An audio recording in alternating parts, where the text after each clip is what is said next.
Hello, everyone, and welcome to the GLORIO Chat, the best anime podcast on the internet. I wanted to bring up a topic that came up over the past couple days, to kind of bring to everybody's attention. A few days ago, there was a news headline about the Vision of Escaflowne being #1 trending on Twitter, and nobody had any idea why. And I would just like to say, I think we know the reason why. Perhaps this speaks to the influence of this podcast, but you're welcome. Yep. Was it 10,000 news headlines? GLORIO blog gets a Vision of Escaflowne catastrophically wrong.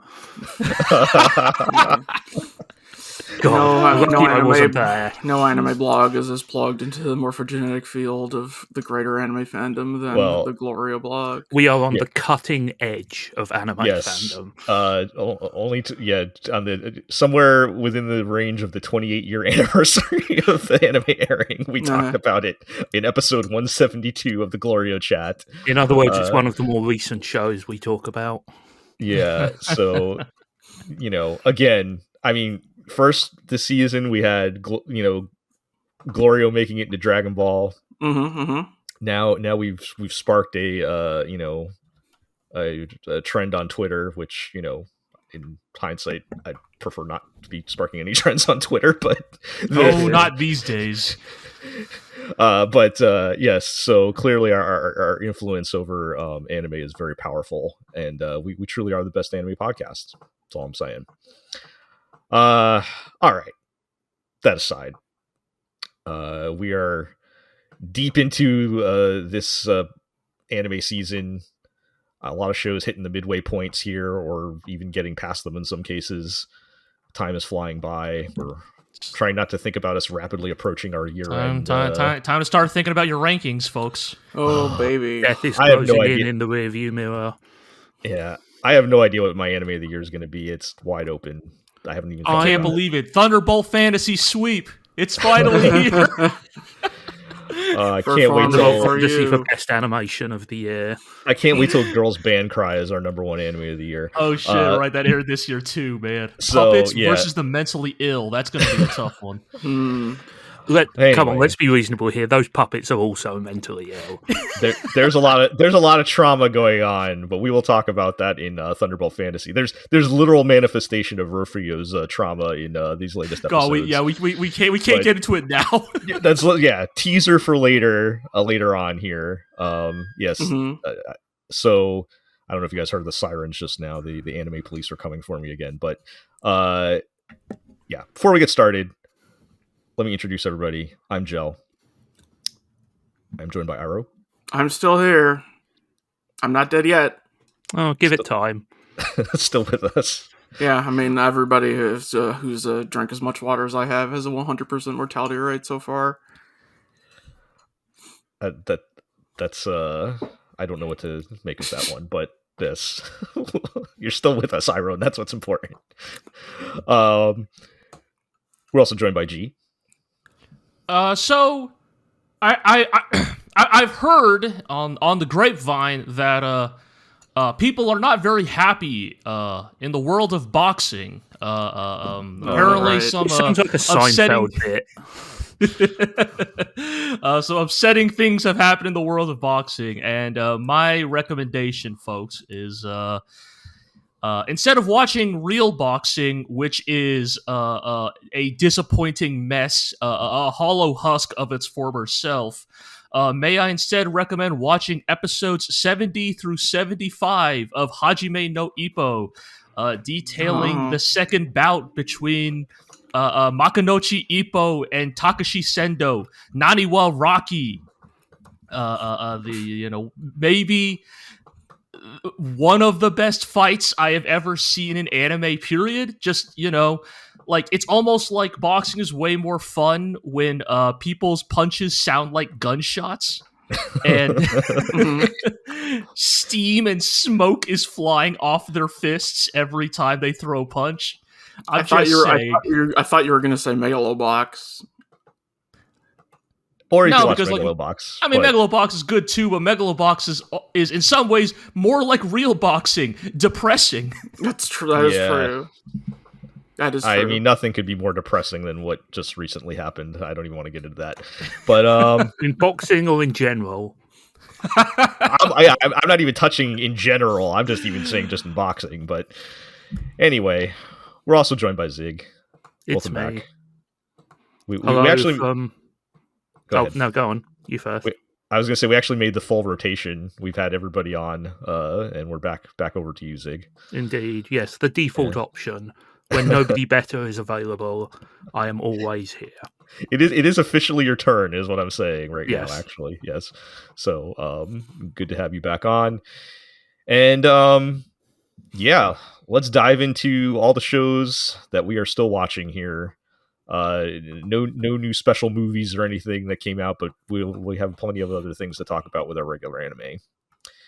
And we will start with Dragon Ball DAIMA.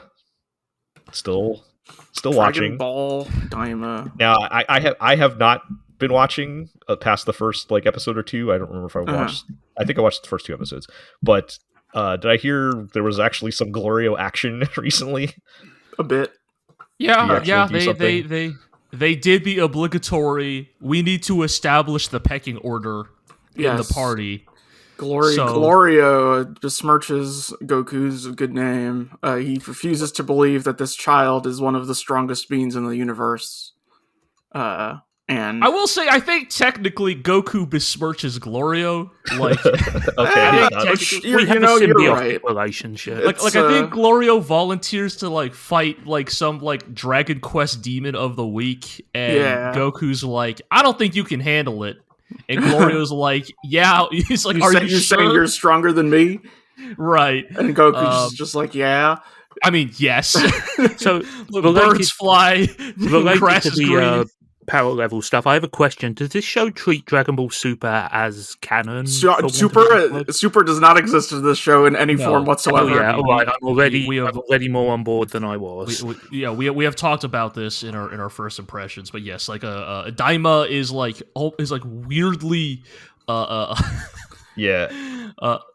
comically in its refusal to acknowledge Super. We've basically all accepted that anything that happens after the Buu saga will never be canon again. Yeah, there'll just be a billion different sequel series, each one slightly different. So but anyway, on a third major series, but yes, yeah. So I mean, plot-wise, it's just continuing the whole, adventure thing. They've added a new member to the crew, Pansy, this little demon girl who is their mechanic. She's just, the Bulma. She does machines. Yes, because our actual Bulma is not here. Right. Yeah, GLORIO and Goku fight. It's actually the first fight in DAIMA to have, any kind of beam fighting in it, which in the context of DAIMA actually makes it kind of fun, because to be clear, DAIMA's fight choreography up to this point has been very Dragon Ball as opposed to Dragon Ball Z. It's a lot of Goku kind of acrobatically hopping around, feinting, dodging, punching, jumping 6 feet high in the head, air, and kicking a dude in the face, that blowing kind of up stuff, the moon. Right? Using the power pole, all that good stuff. So, this episode, the latest episode, GLORIO kind of reveals his power level. He has kind of are you saying that wasn't even his final form? I mean, honestly, we probably have not seen it, right? There's definitely, they are doing the classic Dragon Ball thing of we haven't really cut loose yet. Right. But, GLORIO has his beam attack that, in the context of Dragon Ball, is kind of fun. He rather than the traditional ki blast, he kind of has he kind of shoots a beam whip out of his finger, and he can shoot 10 out of each, 1 out of each finger, and kind of swing them around like wires. It makes for a fun visual as Goku is dodging past all of them. We do get the extremely humiliating power flex of GLORIO puts all 10 of his fingers together to power up the final version of his beam attack, the most powerful version. And in response, you think, oh, okay, Goku's going to finally bust out the Kamehameha in response. Instead, Goku goes Super Saiyan for 5 seconds and like puts like his hand flat out, like a knife hand, like just flat out in front of him, and just disperses the beam with his bare hand. Yeah. It's pretty good. Goku has had some pretty disrespectful beam deflections in his time. Yeah, we all know, classic just slapping the beam aside or whatever. But yeah, just I brought up out. I brought up the time when Frieza's like, quit dodging me, and he just lets Frieza blast him right in the face, and it doesn't do anything. Yes. But was it against like Kefla or something that he surfed on the beam? I don't know. I don't know. Who's that? Stuff, oh, right. None of that never happened. Never mind. I kind of like Kefla though. Anyway, staying on brand there. But anyway, yeah. I mean, it sounds like it's still a fun time. Then it's all right. Yeah, I'm not blown away by anything so far. I think it's fun enough. I think this is always going to be a point of contention with like people who grew up with Dragon Ball Z in the same way we did, but like Goku returns to being a child and starts acting like even dumber than normal, right? I was going to say, did Goku ever really stop being a child? That's and that's like the thing, right? Is the West? We've talked on this previously. The West's cultural memory of Goku is the first episode. He has to save his child who was kidnapped by his evil brother. Yes. And in Japan, Goku is this feral child who doesn't know that girls don't have dicks. That's a pretty apt summary, I would say. Right. Yeah, no, because multiple gags of just like a Goku being like, I ate a lot of food, I gotta go poop. Right. And it's like, okay. So what you're saying you're a grown man, Goku. This is true to Toriyama's vision. I guess. I think that's a weird thing, right? Because like, he's a kid again, but like it's still the Goku who participated in, fighting Majin Buu, right? It's right. It's so when I brought up with, because they meet Pansy and Pansy's like your mechanic, but she's also like the princess of this area of the demon realm, and Goku's like, you don't act like what I thought a princess would act like, and I'm saying, Goku, what about your wife? You married a princess. Your wife doesn't act like a princess either. I mean, to be fair, I forgot Chi-Chi was a princess until you just mentioned it. Well, so. you forgot about the goat Ox King? Yeah, good old Ox King, yeah. I forgot, 8-year-old Chi-Chi wearing a bikini and a helmet with a fin on it and all that stuff. With the fucking fin, yeah. Anyway, point is, it's a little...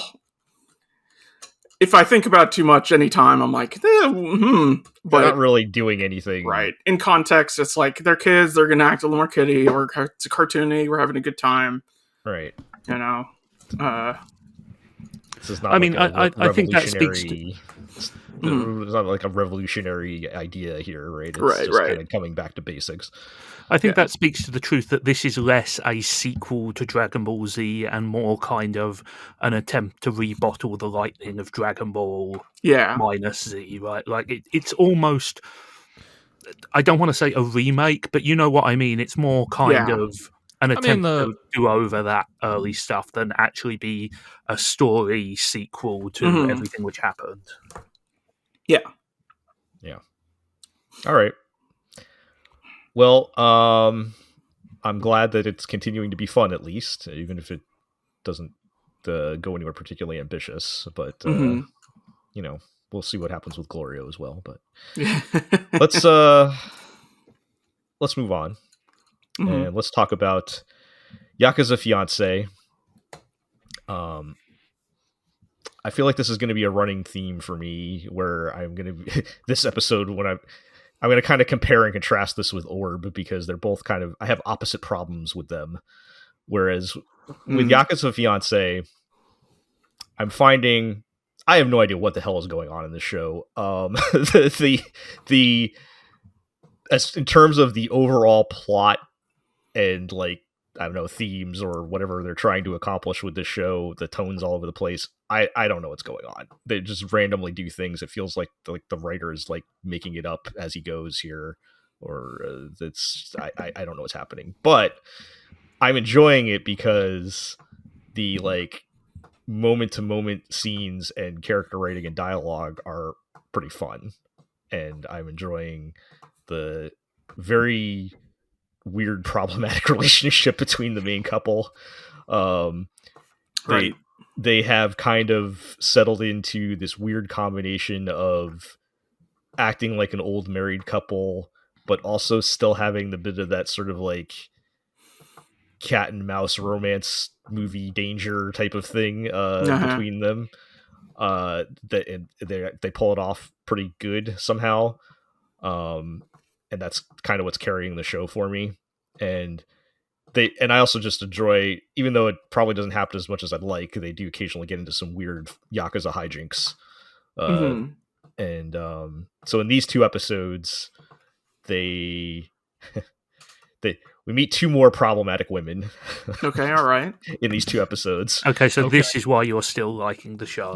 In the first one, we meet the main girl's cousin, who is like this really beautiful, classy lady.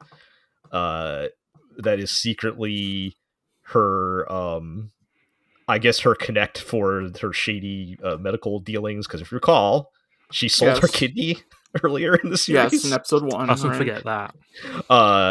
And we discover that her cousin, it's her cousin, this lady is the one that took care of the procedure, and she's naturally very suspicious of the main dude because he is suspicious. He's a bad guy, and so they kind of go back and forth trying to figure each other out, and we discover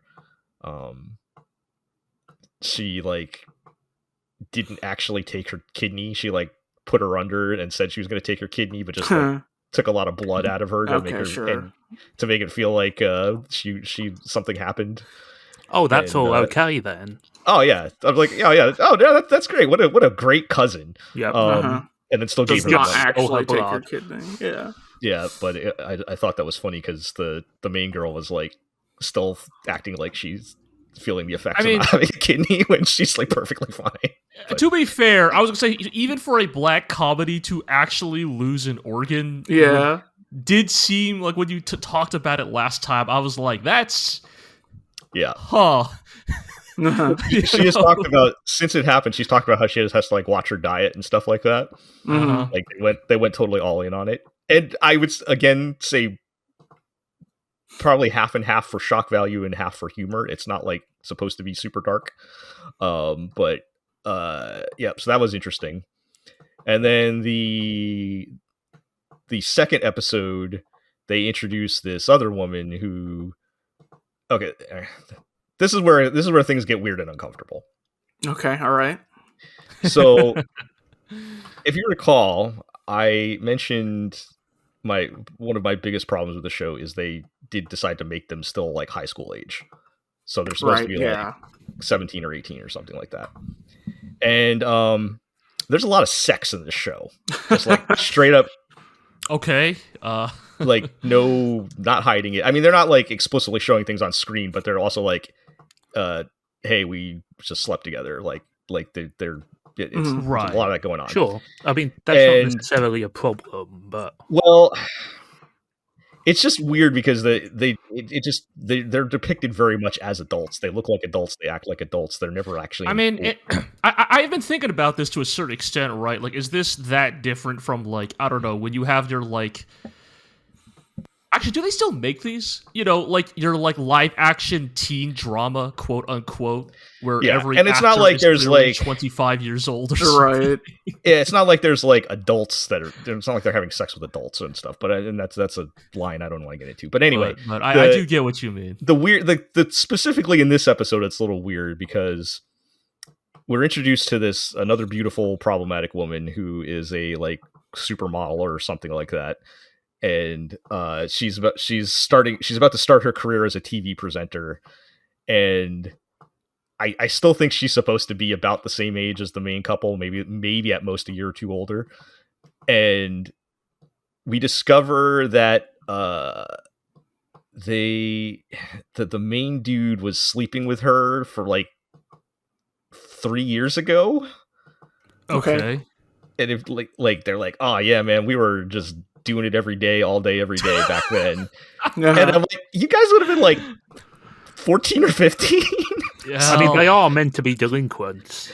Yeah, I guess, but it's just it does seem a bit weird. It was a little weird. It was a little uncomfortable. This does not seem an essential character beat. This is interesting to me because, like, you know how we always joke about how, like, anytime you like play a JRPG or read a manga or watch an anime about a character who's under 18, and like we always have to do the whole like, have a drink, kid. I can't. I'm not 18 or whatever, right? Yeah. Or like, they have to censor Jotaro smoking in JoJo. Like, is this like a weird case of because it's only spoken and implied, like, or is it shown? Like what's because if it's just, they're just talking. I mean, they don't show them like actually in the act, but they show them like in bed naked after the act. Okay, all right. Yeah. So, I mean, I would argue that just like making it unambiguous is fairly shocking by traditional anime standards, really. So you're telling me that if Jotaro had instead fucked someone instead of smoked a cicigarette, he would have been in the clear. Actually, now that I'm thinking about it, this guy might also smoke. I'd have to go back and check the tape on that one. Maybe I just don't know how those rules work. I have no idea like what are the particulars of those. Maybe times have changed. I don't know, but this does run in a seinen publication. I don't know if that makes a difference, but anyway, probably means they can be a little bit more open about that stuff. Yeah. So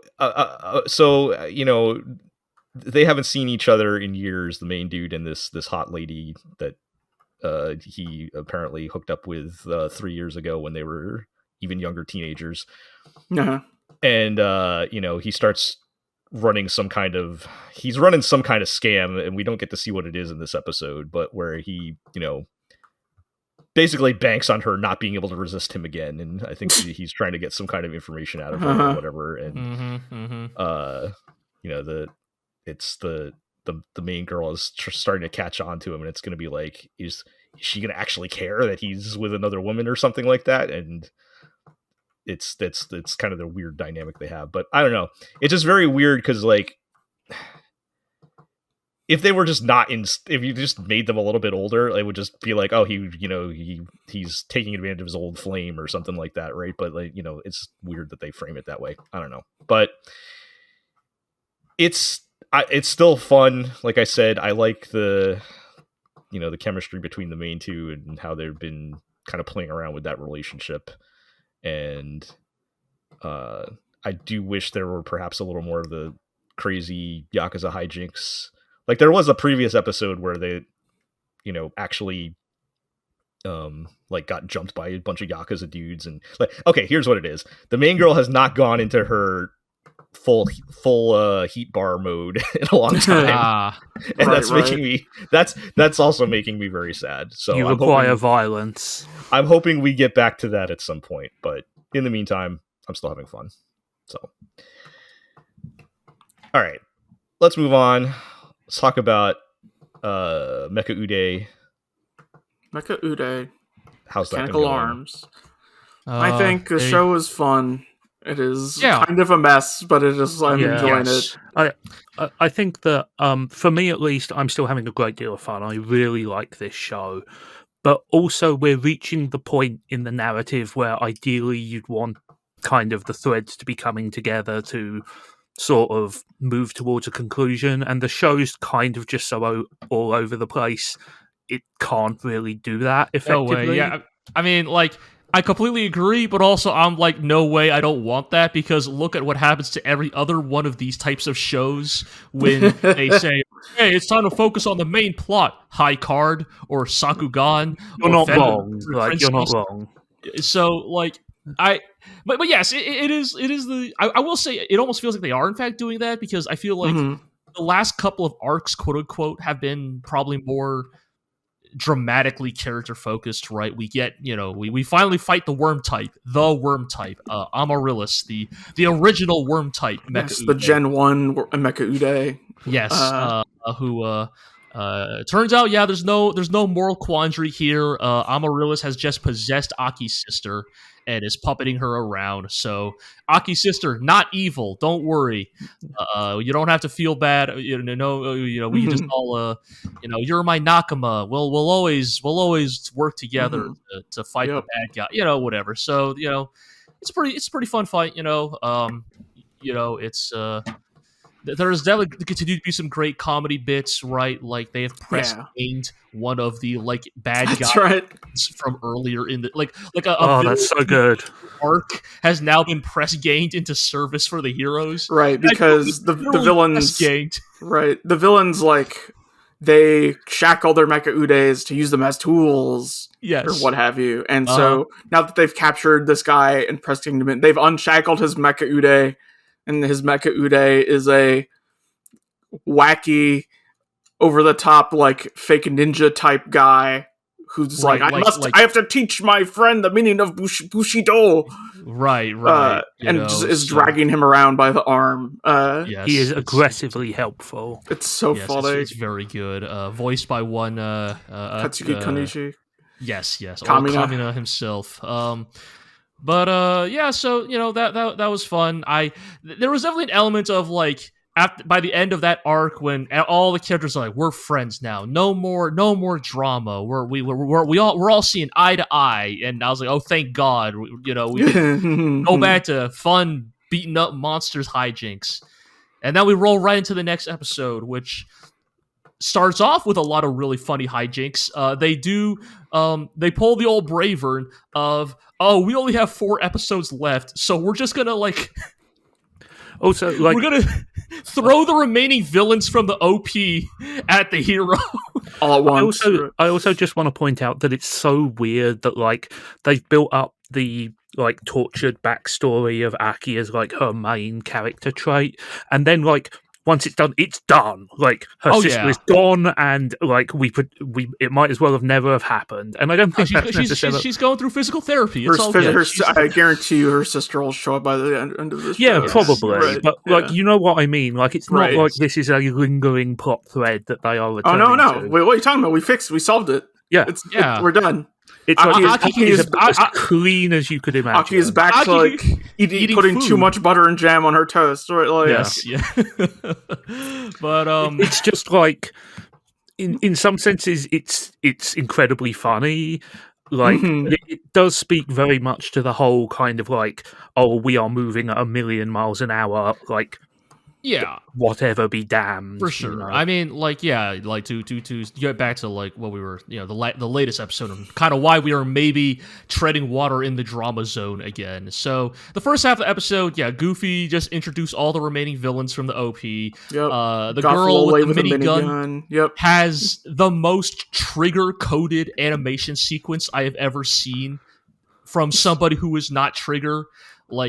I can't even describe it. Visually, you just have to look at it. It's she transforms her Mecha Ude into a minigun and then snaps into the shooting pose in this very Amaishi way before she starts shooting. It's I don't always give the the Trigger influence on Mecha Ude stuff that much ground because look, it's not like Amaishi invented that way to animate, but that cut right there, I was like, oh, that is in fact the most Amaishi coded animation cut I've ever seen. Feel it in your bones while watching it, I think. But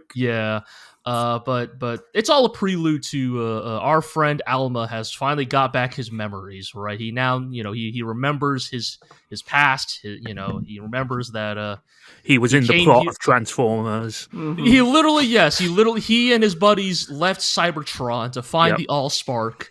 And turns out that humans are just full of spark, I guess, or whatever,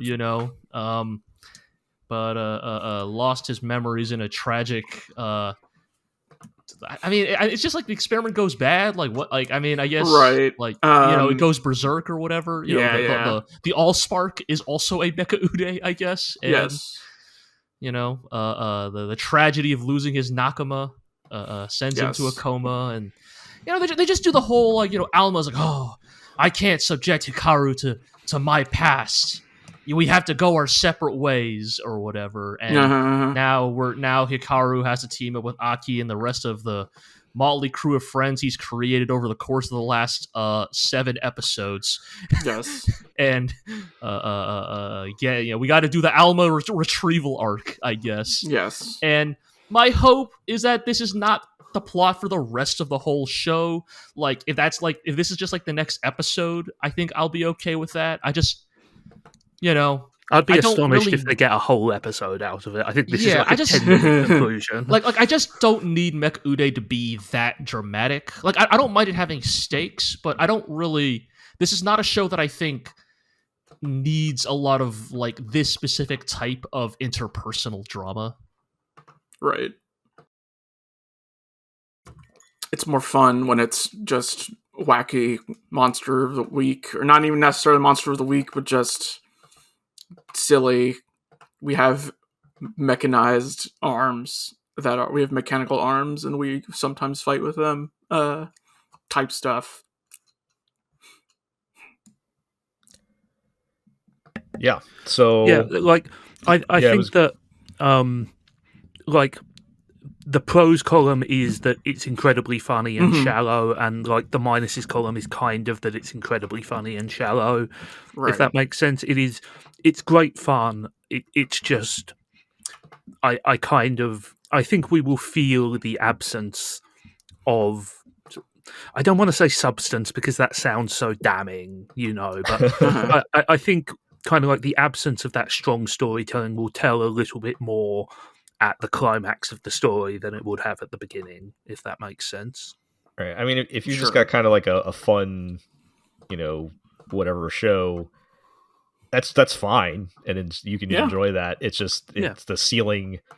The ceiling is only so high with it, right? Like, there is a ceiling. Yeah. Right. So. And I suppose I don't necessarily mind that if that's like what the show wants to do. Right. I mean, like that. I guess Like, I don't really mind it either. If the zone it's performing in is still good, right? I mean, shout outs to my other favorite joke from the latest episode, which is like the first episode of Mecha Ude opened up with this very dramatic fight between Aki and this edgy Virgil looking Mecha Ude user, right? And Mecha Ude's ability to turn every defeated villain into a giant punchline continues to make me laugh, because by this episode he has been demoted to a Mecha Ude-less security guard. Right, like a beat cop type. Right. And he sees somebody else, like one of the new villains of the current arc, is now using his Mecha Ude, and inadvertently helps the heroes because he's like, hey, that's fucking mine! And ironically, like, he is way more competent as just a dude with a club that he can hit people with than he ever was. Yeah. So, again, it's just that sentiment, right? That like specific type of tone and style, I think, is Mecha Ude at its best and most charming. Yeah. Okay. Well, it sounds like fun, and that's kind of all you need sometimes, right? Yes. Mm-hmm. Well, let's talk about something less fun, I suppose. Yeah. At least mood wise. And come on, Joe. Heresy is always fun. Heresy, huh? In a way, perhaps. Uh-huh. Let's talk about Orb on the movements of the Earth. I've caught up on this, all 8 episodes. So with our shiny new protagonist, I'm going to try to keep the details short because there's a lot I watched in this since we last talked. But and again, huge spoiler flag on this one, folks. But if you're watching, but as we left off, yes, Zig, we've shifted protagonists. And over the course of the episodes I watched, we've kind of set up more of an ensemble type of thing. So our first protagonist that we get introduced to is this dude who is like a sword for hire kind of mercenary guy, although it's mostly like kind of in around town type of jobs. We see his main job is that he's like the stand-in for when a noble challenges somebody to a duel and then they hire somebody to fight for them, that kind of thing. Sure. And it's him, and he's got this co-worker / buddy. They're both kind of doing this job, and he's kind of a weird character because he is this big kind of scary looking dude, but he is also kind of like a very meek scaredy cat type of guy. He's like we get flashbacks of like various clergymen beating the idea into his head that this world is corrupt and meaningless and you should put all your faith in heaven and all that, right? Because if you recall, and this is going to become important, one of the major themes that I mentioned last time that the show is going for is that the the church puts all the emphasis on getting to heaven because that's where your true reward is, and that everything here is corrupt and meaningless, and that maybe the world that we're in is beautiful and worth studying and all that. And so with this show's complete lack of subtlety, they very just clearly just say that as much as possible. So he is very like scared of dying and going to hell and all that stuff, and to the point where he won't even look at the stars because he feels like it's the eyes of heaven looking down on him. Of course. So that's one guy, and through various circumstances, they find the research left behind from the kid that died 10 years ago, the original protagonist, right? And yeah, they can't read any of it because it's in Latin, so they decide to bring no Latin.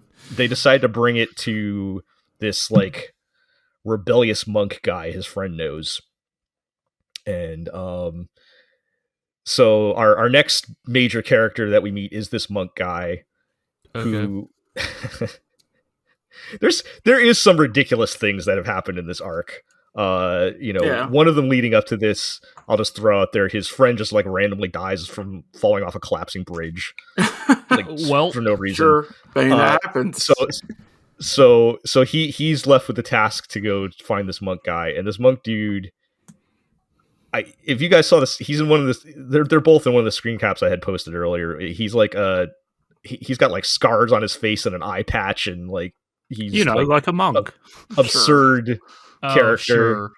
He's he's the biggest asshole in the show, like possibly even more than Kenjiro Suda.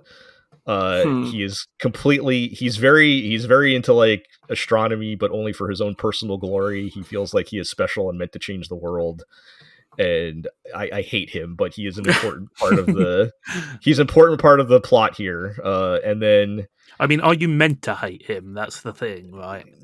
Not really, because he's even though he is technically a clergyman and he states that he believes in God and whatnot, he also feels like he has the biggest atheist asshole energy out of anybody. Right. So like I feel like that's kind of been the running theme here with a lot of these revolutionary characters in the show.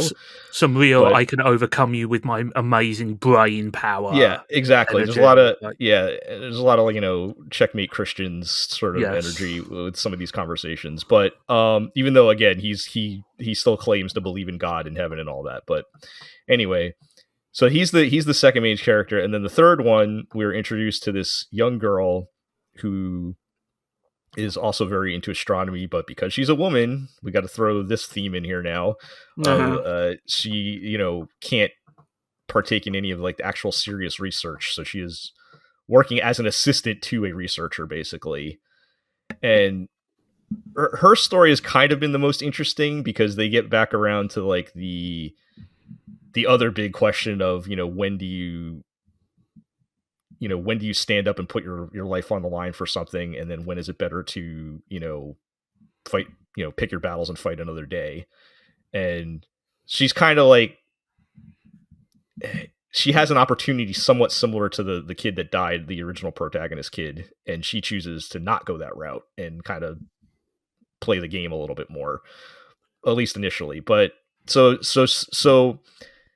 through the most ridiculous circumstances, these three end up together. The final piece being, and I couldn't believe they actually did this, the monk guy is like, we need to get some help on, he reads all the kids' research and everything. Is like, oh, hey, heliocentrism. We need, but I might be able to, with my high position in the clergy, work this out somehow to where we can actually present this and not die. So, but he's like, but we need help researching and proving it. So he's like, I'm just gonna write a complex astronomy problem and I'm gonna post it on the job board in the middle of town. And see what happens. And this girl is the one that responds to the secretly responds to the job board, and that's how they end up meeting and getting together. And so now they have formed their ragtag team of revolutionary astronomers to try to prove heliocentrism. And so anyway, that's kind of what has happened as the context. But like I was saying when I was talking about Yakuza Fiance, I have the opposite problem with the show, where I'm actually very interested in the plot. I've only basically continued watching because I just want to see what happens at this point. Like the overall plot. There's much worse things to watch a show for. Yeah, like I just want to God, the actual moment to moment character rating and dialogue is awful. Nobody talks like a human being. The actual plot is just there's a lot of things that are way too convenient. For example, what one of the things I didn't mention was the girl. Apparently, her father and or adopted father is Kenjiro Suda. Oh, sure. And that's clearly going to come back. World, huh? That's clearly going to come back and bite us at some point, right? Because of course he's still around, and yes, he is still on your ass. I haven't gotten into his whole thing, but he's still around 10 years later trying to kill the heretics. So, yeah, and just I posted some things, but just for the listeners, what was the dialogue I posted? The girl is sneaking up into. She's not allowed into the real researcher meetings with all the men, right? So she has this hidden room that she can sneak into to listen. And we get a scene where she just she crawls under her little crawl space and is listening under the floor. We don't even hear what the men are saying. We just hear that they're generally having a conversation. And then she says, what? The Arabian heretics have revised ancient Greek astronomy?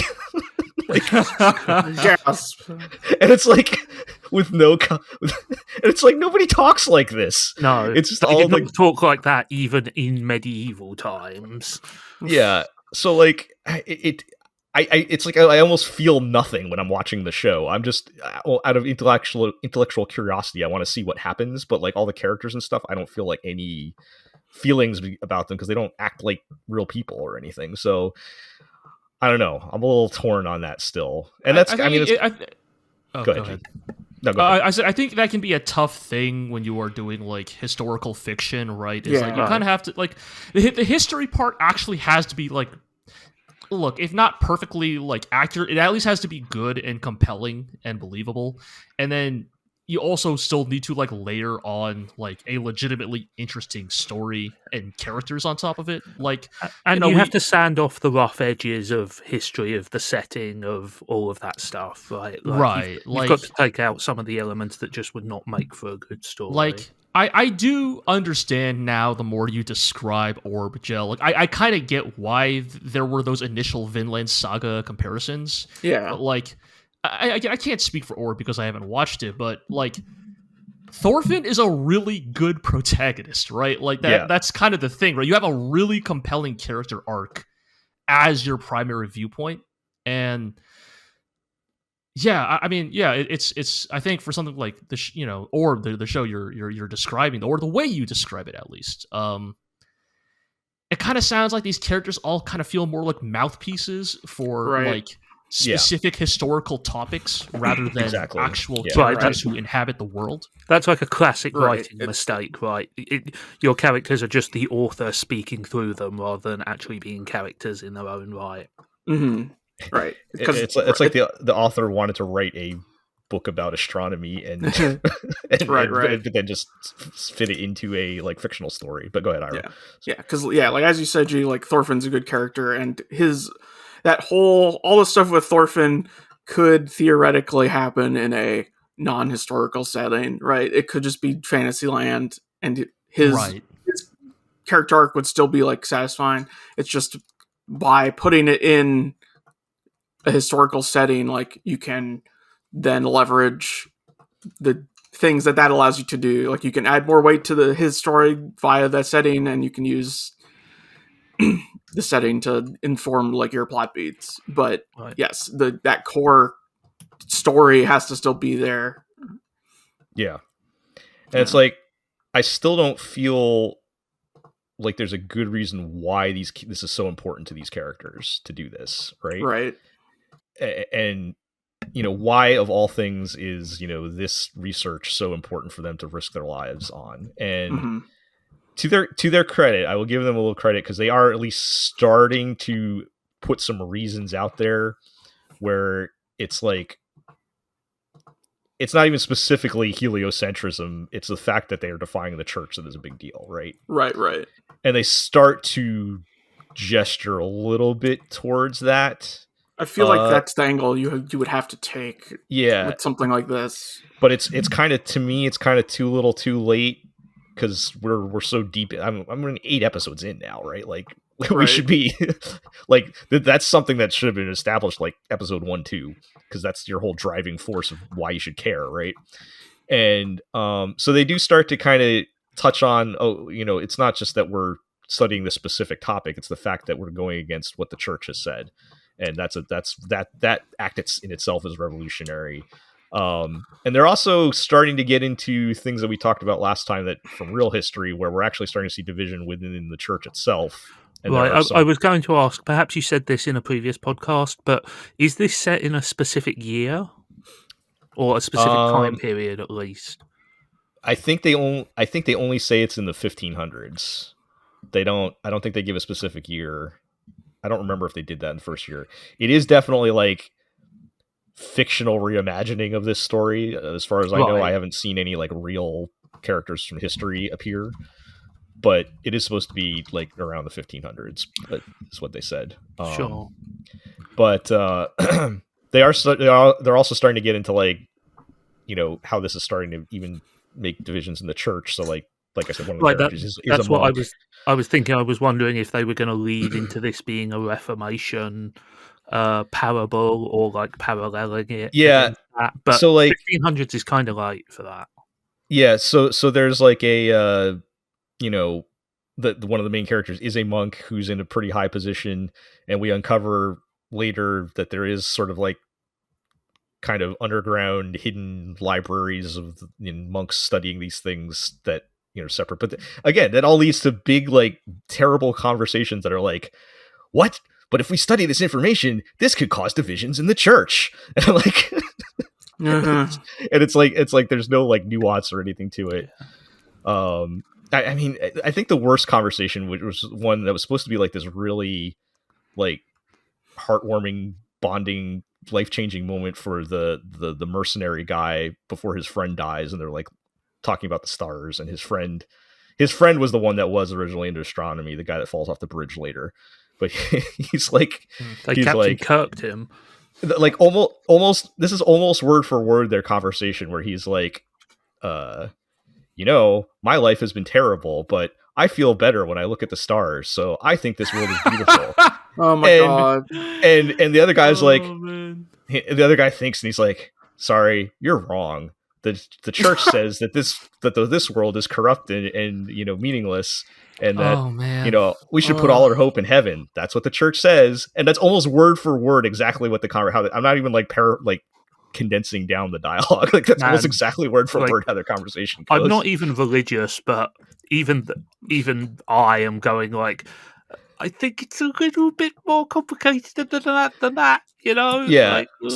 So. And again, it's not. I disagree with their overall themes. It's I think the themes are good. It's just the actual dialogue and how it's written and how you're supposed to get invested in this has been bad, in my opinion. Right. So Anyway, but I want to see what happens. So, in other words, this show, the big picture stuff is good, but like the macro stuff is bad. And Yakuza Fiance, the macro stuff is good, but the big picture stuff is bad. Right.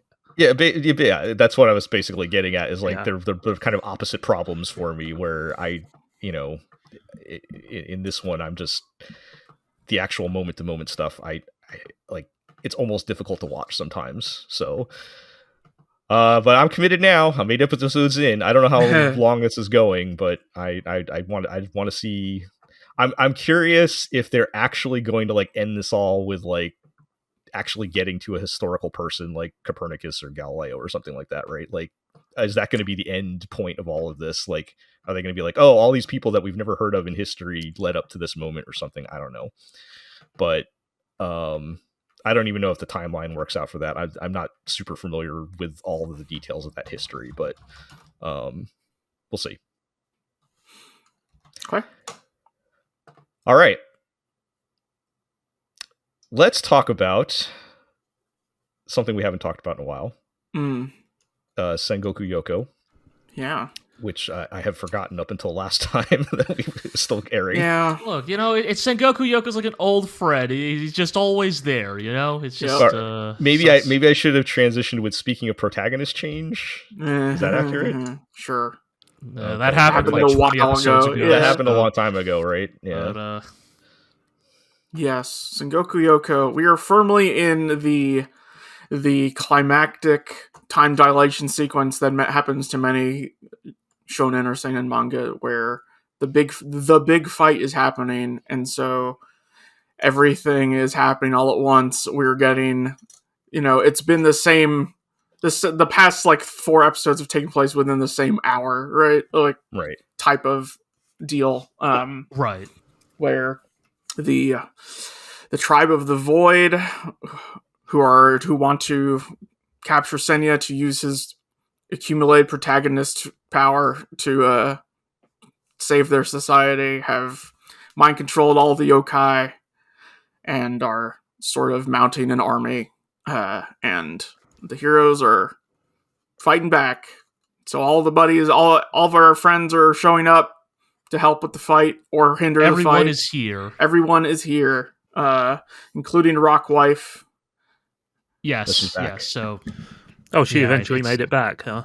Well, yes, because she was mind controlled by the bad guys, right? And they right. took her out of rock mode. So you get the segment where so you get the episode where Shinsuke saves his rock wife. It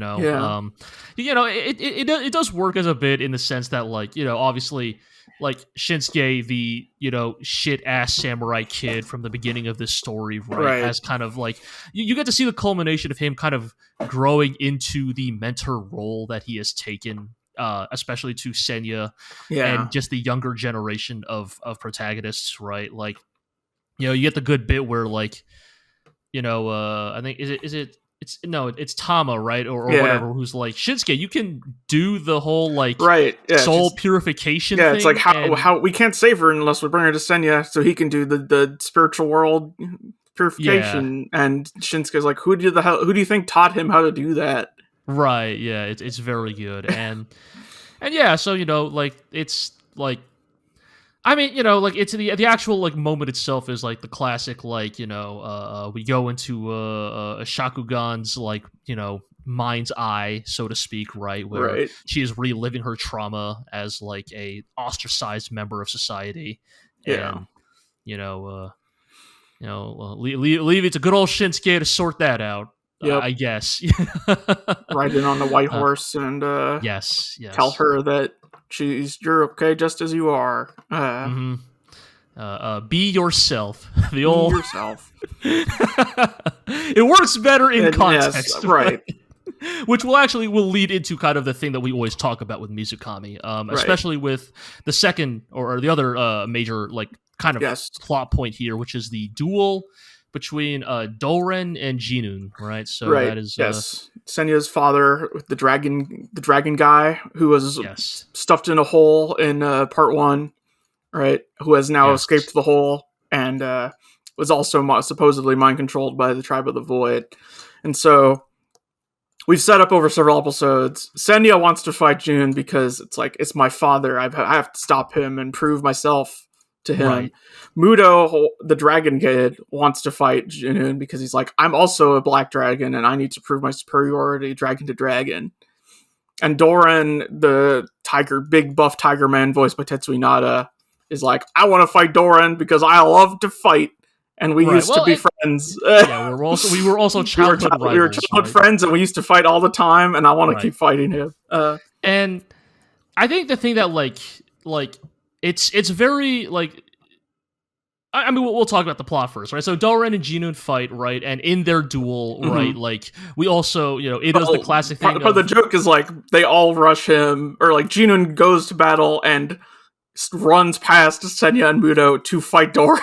Right, to fight Doran, yes, yes. It's very good, it is, and yeah, like, it's a classic shonen thing of interspersed throughout their fight is like, their backstory, their history, right? Like the different paths that Doran and Jinun took as they became members of the Dangaishu, right? Like Jinun found love, right? He had a child. He questioned like his purpose merely, what's the point of becoming strong? And then had that purpose reinforced when classic Virgil behavior, right? Like when he wasn't strong enough to defeat all of his enemies, and so, double down on dark bargains in the name of protecting those close to him.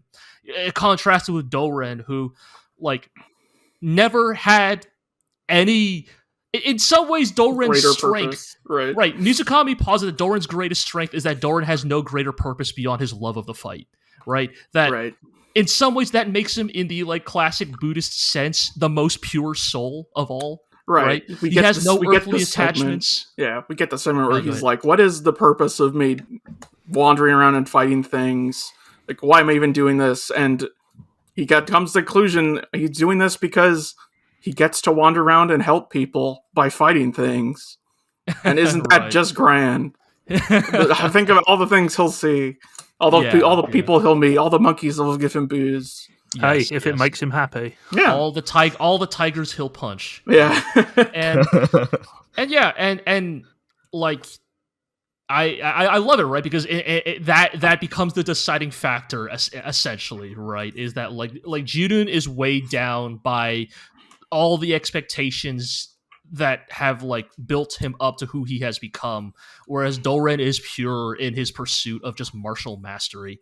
And yeah, so like Doran emerges victorious, and it's like, to get back to like the old thing, the old chestnut we always get into of like why we love Mizukami as a writer so much is like Mizukami understands that because Senya is the protagonist, he will never want for cool moments in the story because he's the protagonist. He is on screen the most. Like, yes, him fighting his father would be thematically appropriate, but Mizukami kind of recognizes, like, I mean, Senya will get another fight in like 6 chapters. Like he'll just win another fight, right? He does not need this win as much as Doran does, like in a meta narrative sense, right? Other characters could have some cool stuff as a trait. Yeah, exactly, right. And so like, and even Doran's character, right? Like the gruff old man who just loves fighting, like that is like probably the most jobber coded like archetype of manga. Like find me a like happy fight guy who actually consistently wins fights in a manga. Like they're not common. I mean, it's because that character archetype is somebody for the hero to overcome. Right? Exactly. Right. And I think Mizukami recognizes, like, yes, of course that character is meant to serve a narrative purpose, but also don't people really like that archetype? Wouldn't it just be fun to see that type of character win an important fight? And yeah, it's the thing of, like, yes, Mizukami is a very conventional writer in a lot of ways. Like, we just talked about, like, how Shinsuke saves Shakugan by basically saying, be yourself. But in that same way, I think Mizukami also, like, writes as if he is a fan of, like he deeply loves these, like, types of stories. And he knows, like, what he would love to see more of in these types of stories. Yeah. And I think he writes that accordingly. And so, yeah, is Sengoku Youko maybe the best adaptation we could have hoped for? No. I mean, the Doran Junin fight sure is a lot of shaking stills, but even when the fidelity isn't there, the strengths of Mizukami as a character writer like shine so brightly. You can still see it even when the execution on a technical level is not always there. Yeah. And I suppose that's how it's always been with him. Right. Yeah. Yeah. And we've got a fair number of episodes to go, and as far as I recall, most of them are still going to be in this fight. So one of many points of criticism, this fight is happening at nighttime. And so everything's dark all the time. Like, it's and I hate it because reading in the manga, it's like it's black and white. It's black and white. You can see everything because everything's in black and white. Yeah. And it's like I didn't even think about when the fight took place necessarily, other than it's happening right now.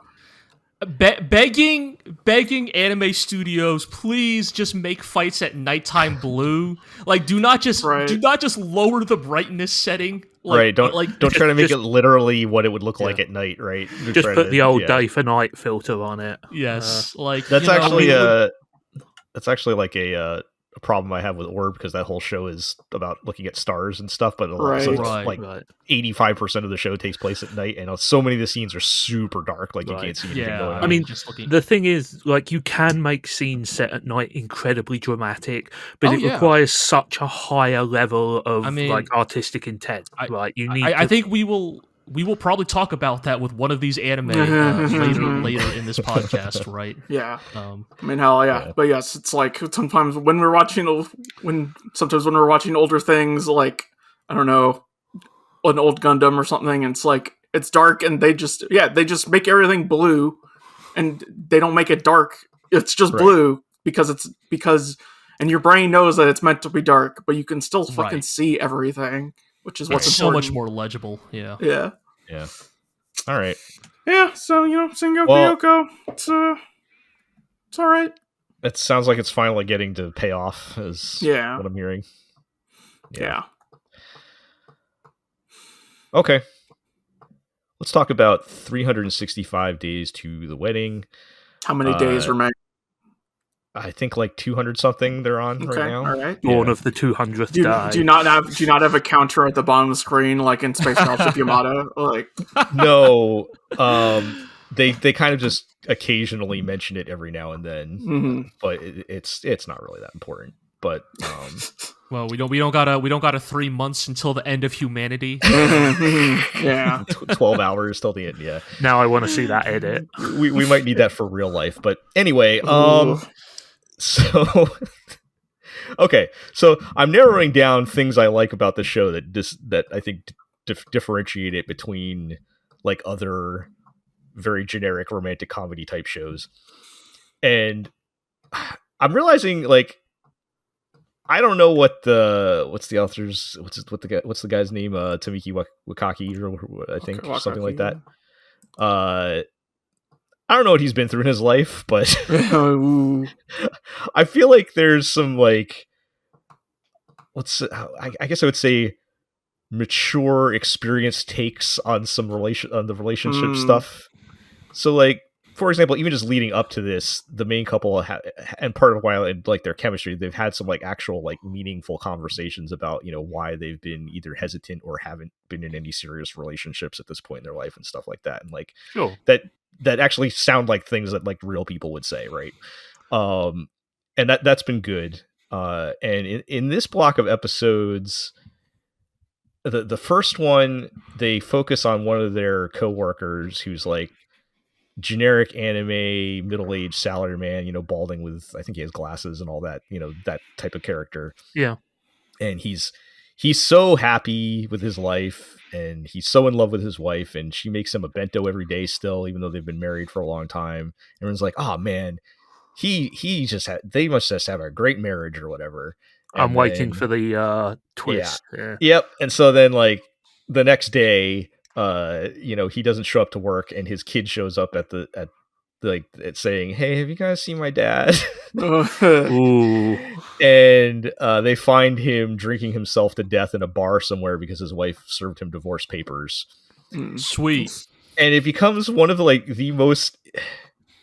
It's funny because it's like one of the most serious depictions of divorce I've ever seen in an anime, but then also like there's admittedly that's a fairly short list, but they still put like a wacky anime segment right. in the end. I think I heard about this. Yeah, like in the middle of it, he just decides I don't want to deal with this and starts acting like a gorilla.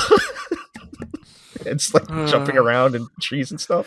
Who among us has not decided to act like a gorilla? I mean, I might be getting there. Don't you want to go ape shit? Yeah, I might be getting there myself. But but putting that one weird wacky moment aside, they took like a pretty like serious look at the whole situation, and it ends with like their boss at this like travel agency is like this old man in a Hawaiian shirt, right? And he never does any work or anything. One of my favorite archetypes, actually. You know, he pops into this episode to offer some occasional wise, words of wisdom or whatever.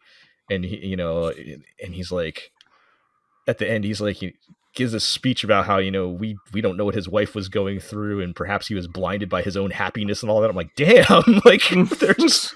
I'm like he said that, I'm like, oh god, I immediately know that guy. Like I was just like a surprisingly insightful commentary on that whole situation. And in the second episode, I had mentioned when they went on their trip back home to the country, we ran into his hot childhood friend, the main guy's hot childhood friend, and so she has now moved to the big city because she's taken up an apprenticeship as a glassblower. She's so much cooler than the main girl, but okay, it seems like a thing you would continue doing in the country rather than there was a studio there, and hey, lo and behold, her apartment happens to be right next to the apartment building of the main girl.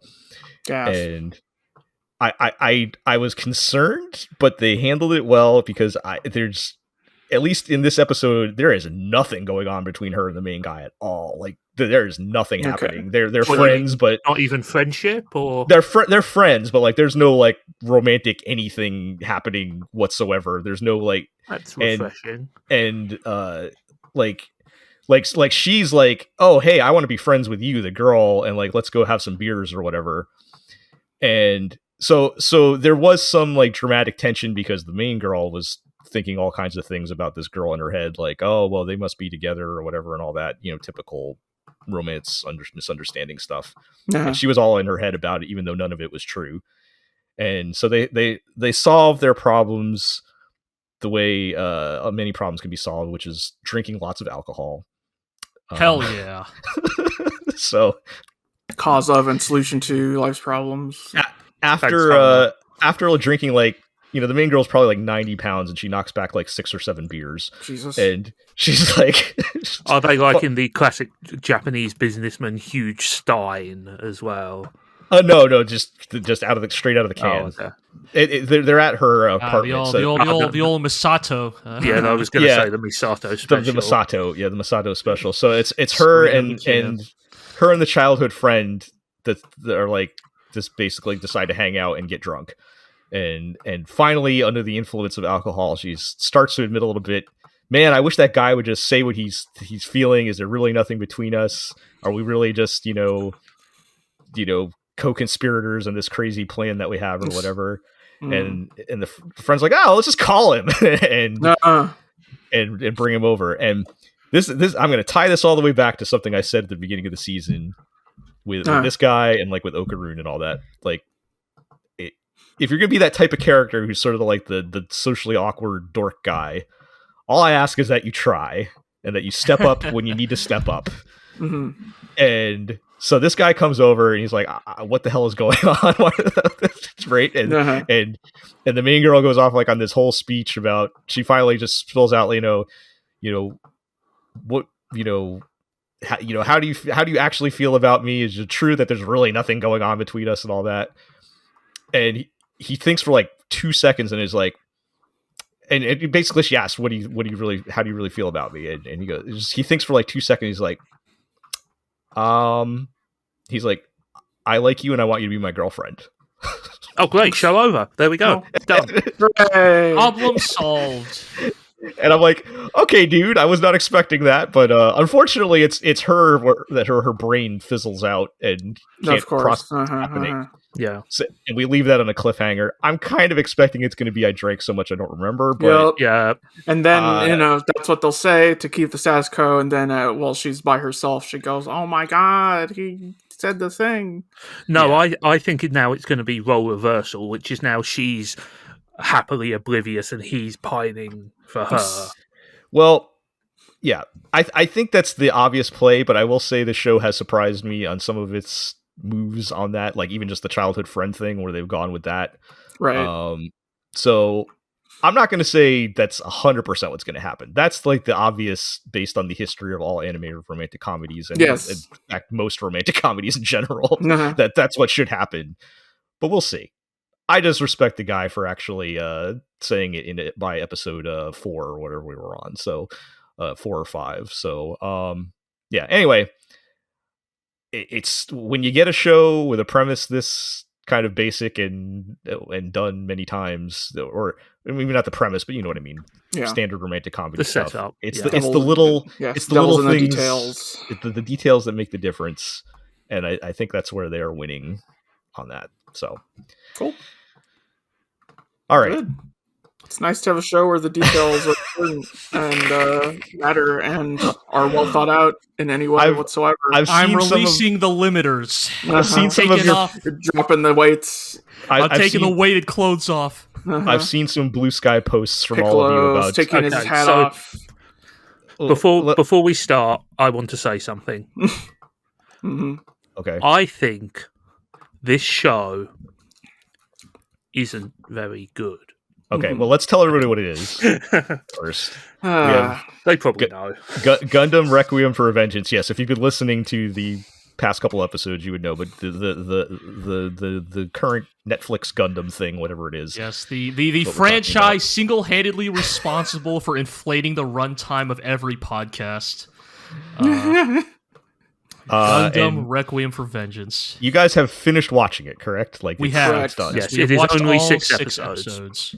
And okay, so just real quick, from my perspective as someone who hasn't watched it and just watching your guys' reaction, it seems like you guys went from meh, it's bad, but it's also boring to you guys seemed actively angry by the end of this. So I won't get I'll let G get into it, but the ending is a significantly harshened my opinion on it. Okay. You could make the argument that even the ending is not that much worse than everything that was leading up to it, but it's probably more that the ending misses the mark so badly on what Gundam is that Ira and I we all talked about this, right? And I think the conclusion we kind of came to is whether intentional or not, it appears that with Gundam Requiem for Vengeance, they have attempted to create an apolitical Gundam. I was muted there for a second, but I was groaning in case anyone right, which the thing I would add to that is that it does not think it is apolitical. It thinks it is. It has something. I don't know. So I don't know if it will be out by the time this podcast is out, but I have started working on. I don't know if I'll call it a review. Maybe it's just a rant. I have written words about Requiem for Vengeance, and I don't. Zig, I do echo your feeling that maybe they think they are cooking here, but the more I thought about Requiem for Vengeance, the more I walk away from the conclusion that I think kind of its greatest sin is its creative team looked at the UC, looked at this deeply complex and political fictional setting, and it feels like to me they walked away from it mostly just going, wow, cool robot. And the reason I say that is because I think even when it does, quote unquote, try to be deep or political or whatever, Requiem for Vengeance is its constant misplay is it relies on when you're relying on the most tired war story tropes, is that actually being political? Like, I don't think it is. I think I the agree reason why with I call it so apolitical is because it's just aping like what it thinks war media is supposed to look like and sound like. Yeah, I agree with you on that front. It is the sort of attempt at the message from 1,000 miles above the surface, right? There is no consideration for the detail of the story you are telling or the setting or anything like that. It is just like the extremely generic war is bad and it would be better if we got on with each other. Right, and more importantly, it's not even just a war is bad. Not only is it a bad war is bad story, it's not even a war is bad story informed by the setting it belongs to. We kind of said that if this thing weren't called Gundam, there's like nothing about its characters or their like grievances or the things they say or do that would really tell you this is a story about like Zeon boots, like a Zeon boots on the ground perspective of the 1 year war. Like, it's just, we for have to stop. Or for worse, like. Right, yeah. Like if they leaned more into the Zeon stuff, at least it would be offensive and that would be something worth remembering. But no. I think this is, we are all Gundam sickos to an extent. And yes, so like we have a deep knowledge of the franchise and its themes and how it has chosen to present those themes across many years. But I think like to the average person, this is just what they think Gundam is, right? It's just robot war thing. They don't. That's the like vibe I get is people. I think you're right on that. The type of person who will see this on Netflix and go, "Oh, I've heard of that thing. That's the giant robot thing."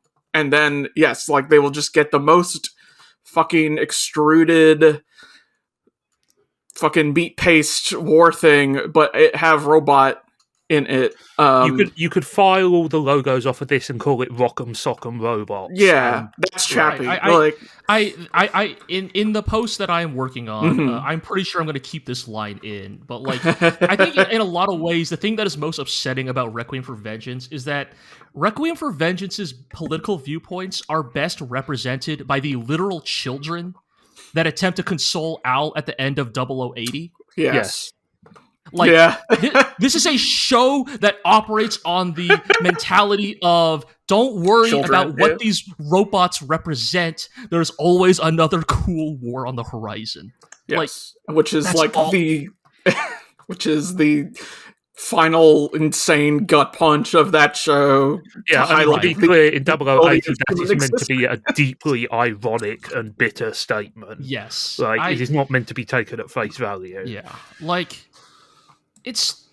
I mean, like we're like dogging on this show, but like in a lot of ways, I think it's just that, like for all its fidelity and promotion and budget and just the Netflix Gundam, like in some ways, it is exactly what we all feared when we heard the sentence Netflix produced Gundam. It has nothing interesting to say, right? It does nothing with the material it's given. Right, and I think some people listening might be like, well, why don't you delve into the details? And the answer is there aren't any, really. Not really. Like, there's nothing we can really say about the story because it doesn't really have any plot worth arguing over. Like for example, it has no legs. It is crawling around the ground like a serpent.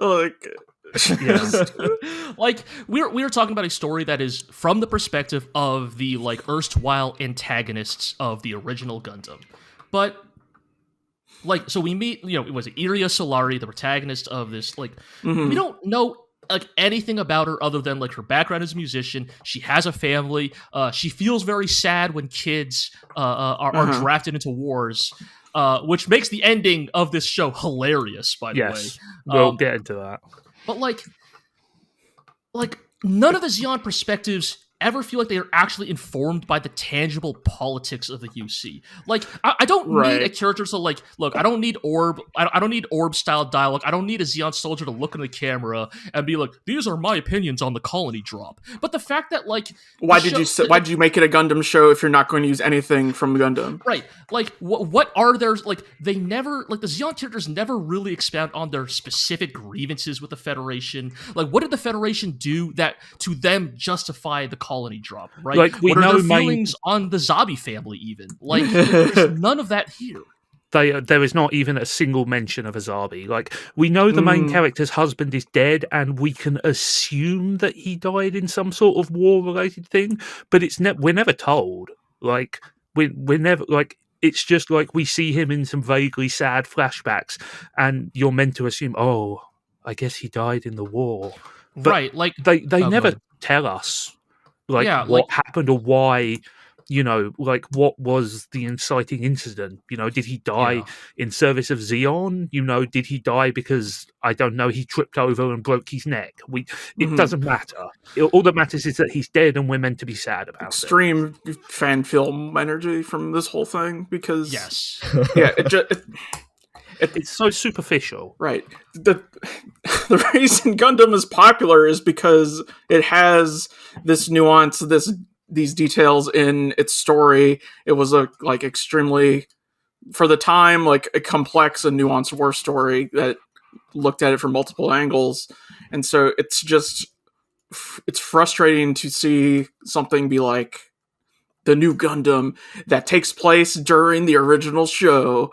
We're going to have cameos from other shows in here. And it doesn't, and yet it doesn't seem as if the people watched any of those or engaged with the shows in any way. Right. Yeah. My question is like, all right, let's say you take the Gundam label off of this and it's just a wow, cool robot show. Even then, it's not good though, right? No, it's thank you, Gel. I was literally about to get to that part. Hey, that's what I'm here for. So. Even from a wow, cool robot angle, this show has no sauce. It has no sizzle. Like, I was thinking about this because I was talking to some other people, right? About, like, here's the thing, right? CG Mecha can be very cool, right? Like, pull up any Armored Core CG intro. Yep. And you Another are getting, Centuries episode with King Ganger. And you are getting, like, CG Mecha cutscenes that either just pop because of the action spectacle of them, or they are dripping with atmosphere, right? If you think about some of the Armored Core 6 pre-rendered trailers, those trailers have so much personality and identity to the ways in which they capture that specific mecha setting. So and I only bring this up to be completely clear. I think you can do CG Mecha, and I think you can make it really cool and evocative and exciting to watch. I mean, even in Gundam shows before, like, I know we always complain about the CG Mecha, but it is possible to make them do cool things, like that bit in Gundam The Origin where Shah blows up an entire battleship on his own. Like, right. At least you are using the CG to do sweet stuff there, And I think, like, Requiem for Vengeance, like, maybe more than the plot, it's also, I mean, it's not just, it's the plot and even the visuals that also kind of give you the fan film feel of like yes, the visual fidelity for the most part, right? Like, it's a very, like, competently rendered photoreal show, but nothing about the choreography or the action or the directing really captures what is fun about watching big robots fight. What's like every 5 minutes the Gundam's about to kill them and then gets hit by like a tank shell from off screen that will do not even scratch the Gundam, and the Gundam turns away from its objective to go chase down the thing that shot it like it's a fucking dog. Like, this happens so often that it became a running joke. Like, it's like twice, 2 or 3 times an episode. Like I let me see if I have it here. Yeah, like there's like a lot of things. It's not even just like the visual aspect of like how good it looks, but even just like the way it's directed. Because I think like it's obvious it purports to be this is a more grounded, gritty Gundam. It's like 8th MS Team, guys. Remember 8th MS Team? I sure do. But like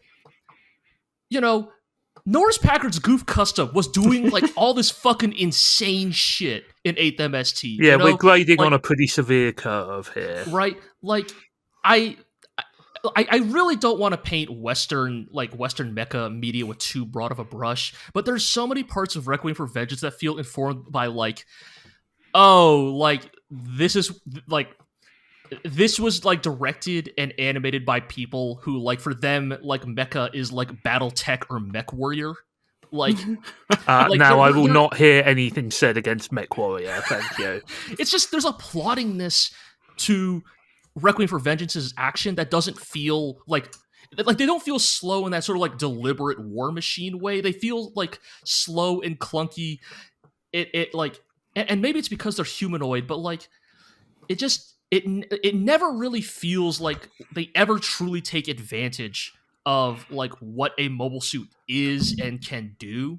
Like, I mean, to me, the thing is that thing, like, it is shot like a very conventional war movie. It's shot like Enemy at the Gates or Saving Private Ryan mobile or suits, something like that. Like, it's such a weird nitpick, but like every time I saw a mobile suit in Requiem for Vengeance, like, take cover like behind like a mech waist high sized wall. Yeah, like Gears of War or some shit. And specifically did the thing of having their back to the cover, because like that's a thing humans do because of like very specific reasons of how the human body works and how humans fight.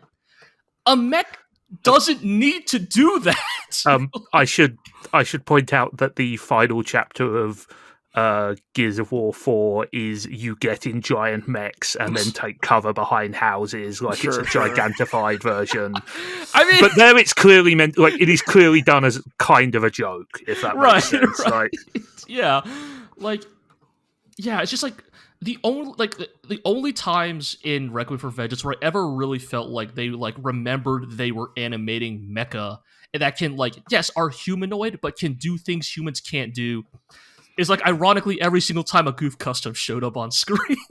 I think it helps that the Goof Customs can fly. We're just so used to seeing Gundam style mecha be able to fly because most of those shows are set in space. And I don't think that slowing down the action because it's set on Earth is a terrible idea in concept, but it's just kind of drably done. Yeah, it is not even a good execution of the deliberate style of mecha action it is trying to portray. So, and we can't. I mean, look, man.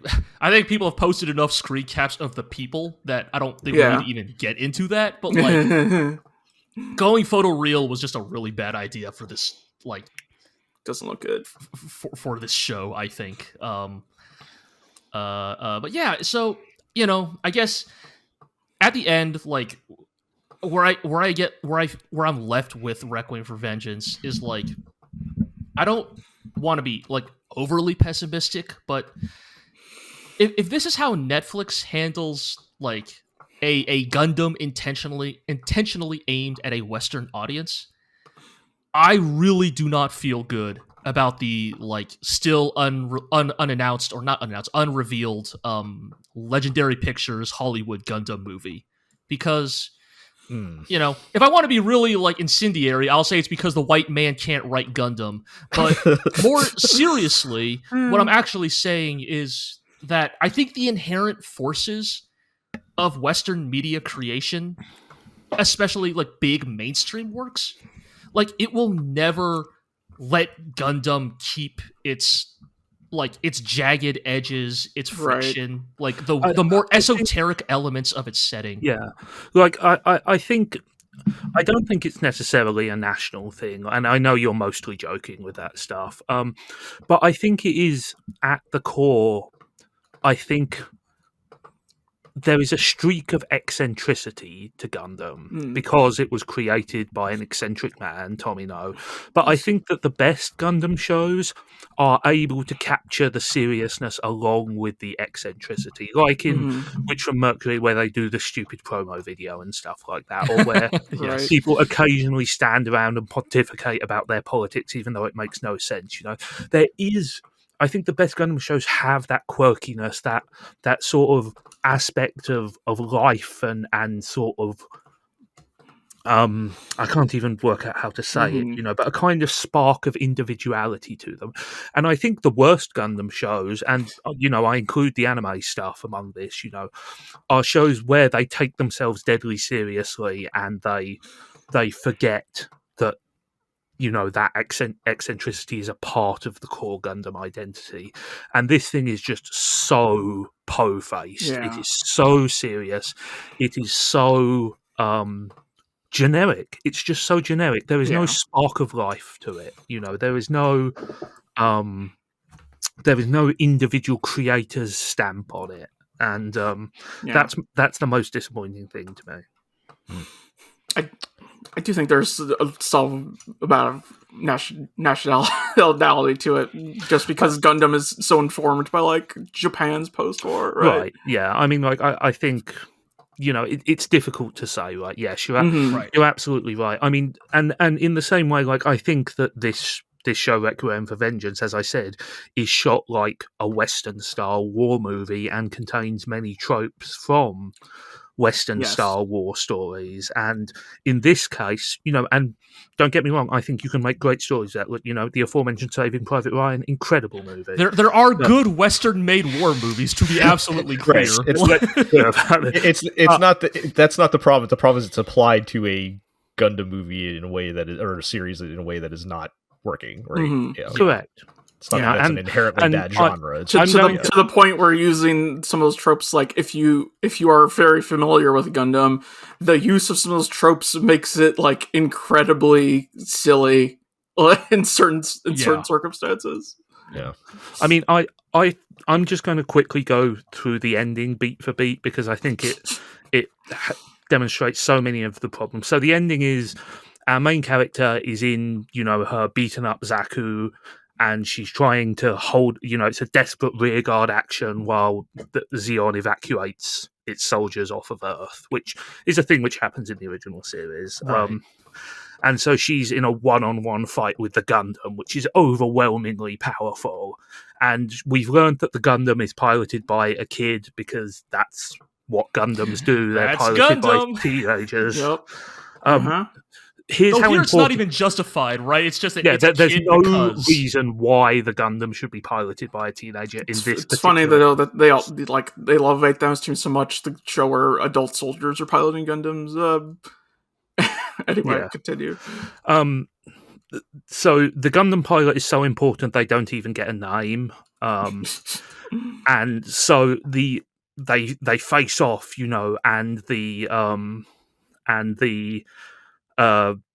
there's an absolutely horrible dialogue scene where the Zeon pilot is like, "You're just a child. I have a child as well. You see, we're the same. We're exactly the same." And the Gundam pilot is like, "You're just like my kid." I never thought of it that way. And then, like, our main character is almost hit by debris falling from like an exploded launch vehicle, and the Gundam saves her by taking the hit and using himself as a human shield. And then he gets up and it's like, "Yes, we're going to hug and everything's going to be great." And then one of the goof customs stabs the Gundam from behind straight to the cockpit and the kid is dead. And our main character is just like, "No, we were about to solve war forever." And oh god. And then she's like, "Wow, I am so upset that we could not solve war forever. I'm going to dedicate my life to fighting the Federation." And the epilogue is like, "And then she stayed on Earth and was part of the Zeon Resistance." And I'm like, what? What? If you know anything about the future of the UC, yes, and then what? This, 3 years later, that the Zeon Resistance in Africa, which she is applied to be part of, like captures nuclear weapons to attack a Federation with, and sets off a whole sequence of events that you can watch for yourself in Mobile Suit Gundam 0083 Stardust Memory. where a lot of bad things happen. Spoiler alert, the nuclear holocaust is the lesser crime against humanity that happens in that show. And spoilers, with the events of that OVA lead to Zeta Gundam, a show with even more child soldiers than the original Gundam. So if your motivation was, I'm going to stay on Earth with the Zeon remnants to make sure no more children fight in wars, congratulations. You effectively have doubled or tripled the number of children fighting in wars. God. It's like, I think we were talking about, like, if you were really, really trying, there was like a way you could make this work, like a like long-term view of a Zeon soldier or something that goes throughout the whole, like, that follows them through every Gundam show. Right. And like them becoming slowly more disillusioned or what have you. Right, but in the moment, it's a child's idea of moral complexity. It's like, we can be friends because we're both people. Everything is all right. And then random horrible death. And then he's like, now that this child has died, I'm going to abandon peace forever and embrace vengeance. And I feel like there should have been a smash cut with a Linkin Park song at that point. Just, man, it's so bad. It sucks. Well, yeah. Yeah, that all sounds bad. My condolences, but hey, it's over. Anyways, right? I'm just going to call my shot, even though I haven't published it yet, but I assume by the time this podcast is out, read my longer post on Requiem for Vengeance, working title, : The White Devil's Burden. Ooh, okay. Well, we'll see how we'll see. Listeners, if you want to watch a Gundam show that is actually good Gundam show, I think the original movie trilogies I actually might be on Netflix now. I think so. Yes. Watch those instead. All right. Cleanse the palate. Yeah. And we can hopefully pretend this never happened. All right. Let's talk about some good things. Yeah. We saved all the good stuff for the end. Let's talk about Dan Da Dan. Fun times at Dan Da Dan. Yes. I didn't say fun. I said good. Good. All right. Some Fair. grim shit for Shonen Jump.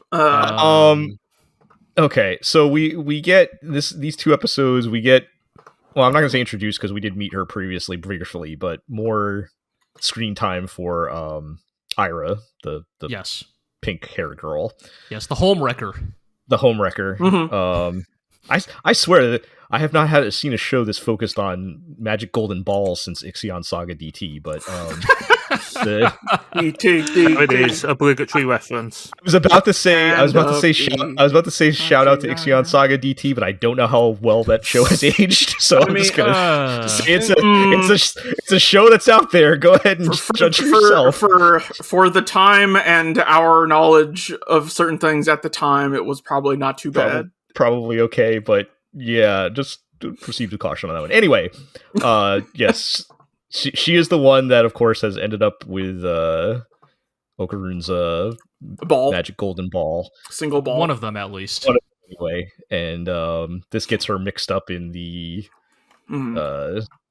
supernatural dealings that are yes. I suppose the idea is that by being in proximity with the ball, like, her spiritual awareness has increased to a point where these things can now affect her more directly, as opposed to... She can now perceive the supernatural. Right. I think they said at some point it was kind of almost like a beacon for monsters at that point, right, or something. But so she gets tied up in things. She initially thinks it's Momo, who is like the demon or something. It's like haunting the school, essentially. Yeah. I do like that, even though she's supposed to be like the pretty girl at school, or whatever, she's a complete dumbass, but like everybody else in the show. A recurring theme in Dan Da Dan, yes. But yes, so she tries to stop Momo and she sort of fancies herself, the next Belmont. She gets a cross and some candles, and she's like, that'll stop it. Holy cross. It's very good when they catch Momo, like she somehow convinces her. Those are good friends, I gotta say.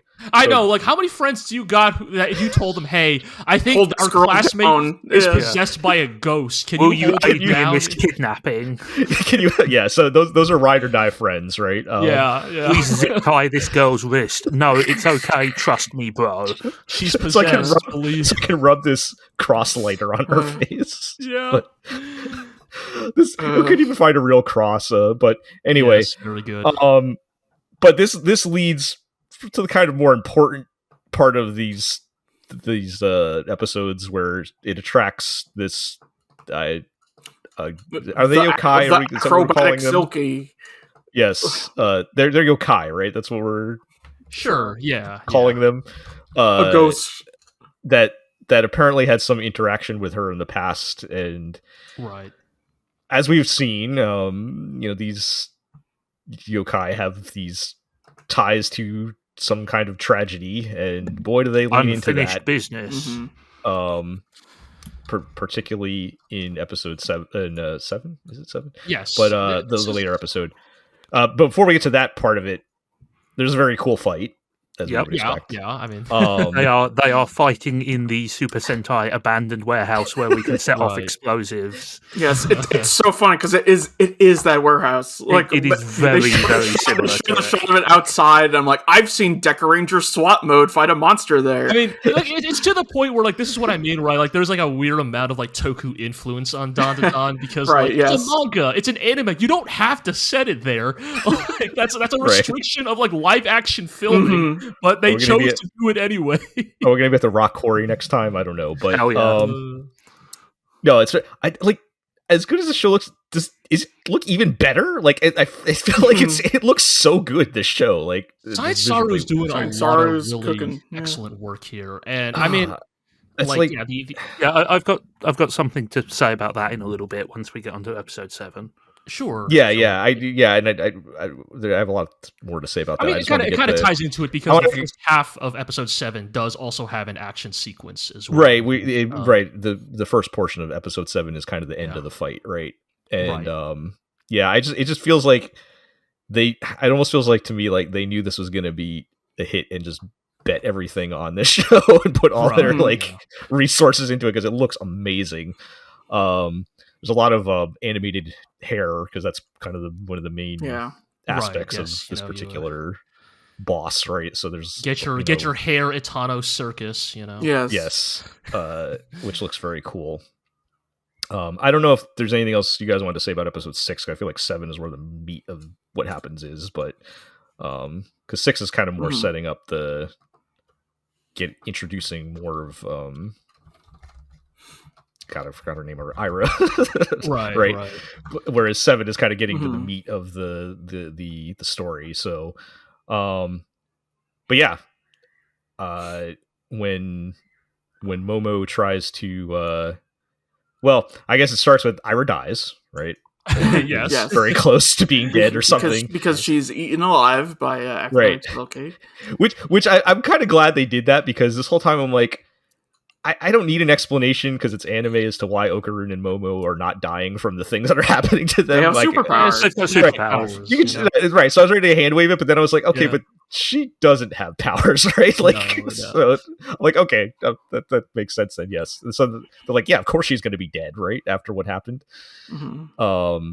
And the yokai that they're fighting basically offers to sacrifice themselves to save her, right? Right, and transfer her life force into Ira.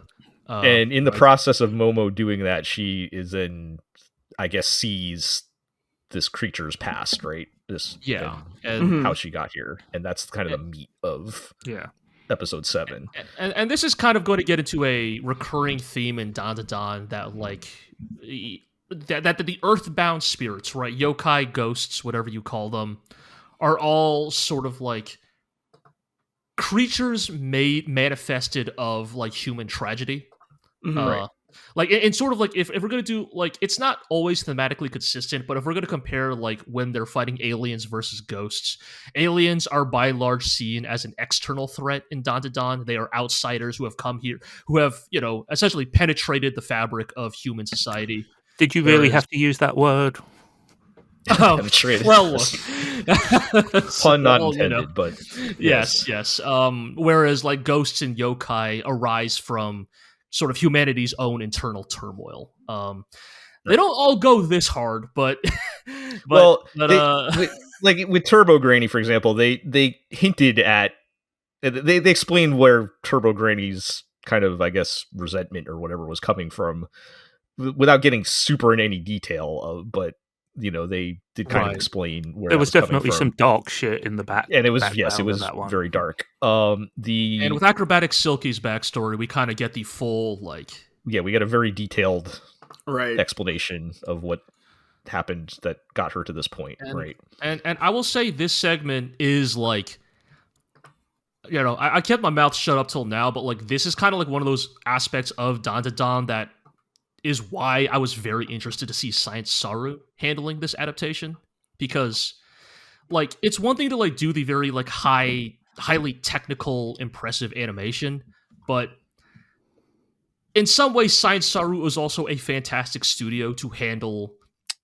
I think look, man, these guys did the Heika story, right? Like, right. A studio. The studio is well suited for also, I think, handling slower paced material as well, I guess. And you've basically just made the point I was going to make when I said I wanted to talk about this story, which is I think this segment still looks incredible. Oh yeah. But it's not because of insane animation, it's because the directors, the animators, whoever's in charge of the production is also really good just at the traditional art of blocking, shooting, and staging scenes. There are terrific shot choices. They do turn on the animation a little bit when it's important. They have some really nice sort of dream/surreal sequences, and it's just shot extremely well to maximize drama. Good old fashioned mise en scène. Yeah, and everything. Like not to spoil it too much, right? But basically, like this backstory kind of covers the it's kind of a montage of like the banality of life, right? Like the inherent, like in some ways, it is a backstory about like the dignity of living in spite of it all, right? Like, right. I mean, I would also say it's about sacrifice, right? She's sacrificing. It is a story of a single mother doing what she has to do to take care of her child, right? Right. And I think they do. I mean, I mentioned this to Arrow, like there's almost this segment almost kind of feels at times like a Satoshi Kon sequence. Like there's kind of that like naturalistic animation to it, right? That's sort of like not filmic, but like the way Satoshi Kon would direct his films, right? That's sort of like a beauty in the mundanity of it, I guess, is how I'd put it. And yeah, it's I am very glad they gave this so much attention. Like truly, like I'm not going to say other studios could not have pulled this off, but that Science Saru gave this sequence, like, I mean, it takes up more of the episode than the fight. Like, you could have made the choice to make that a very short sequence, and we would have gotten the gist of what. It's like you could imagine the like hypothetical version of this anime that's being done by, I don't know, Bones or Mappa or something, and like the fight has way more into it, and then the sad flashback is 3 minutes, and it's like what have you. I mean, not cutscene, montage or whatever. Yeah. Right. And we still would have understood what happened, but we wouldn't have had the same impact, right? So, it was definitely very different change of pace from what we've gotten from the show up to now.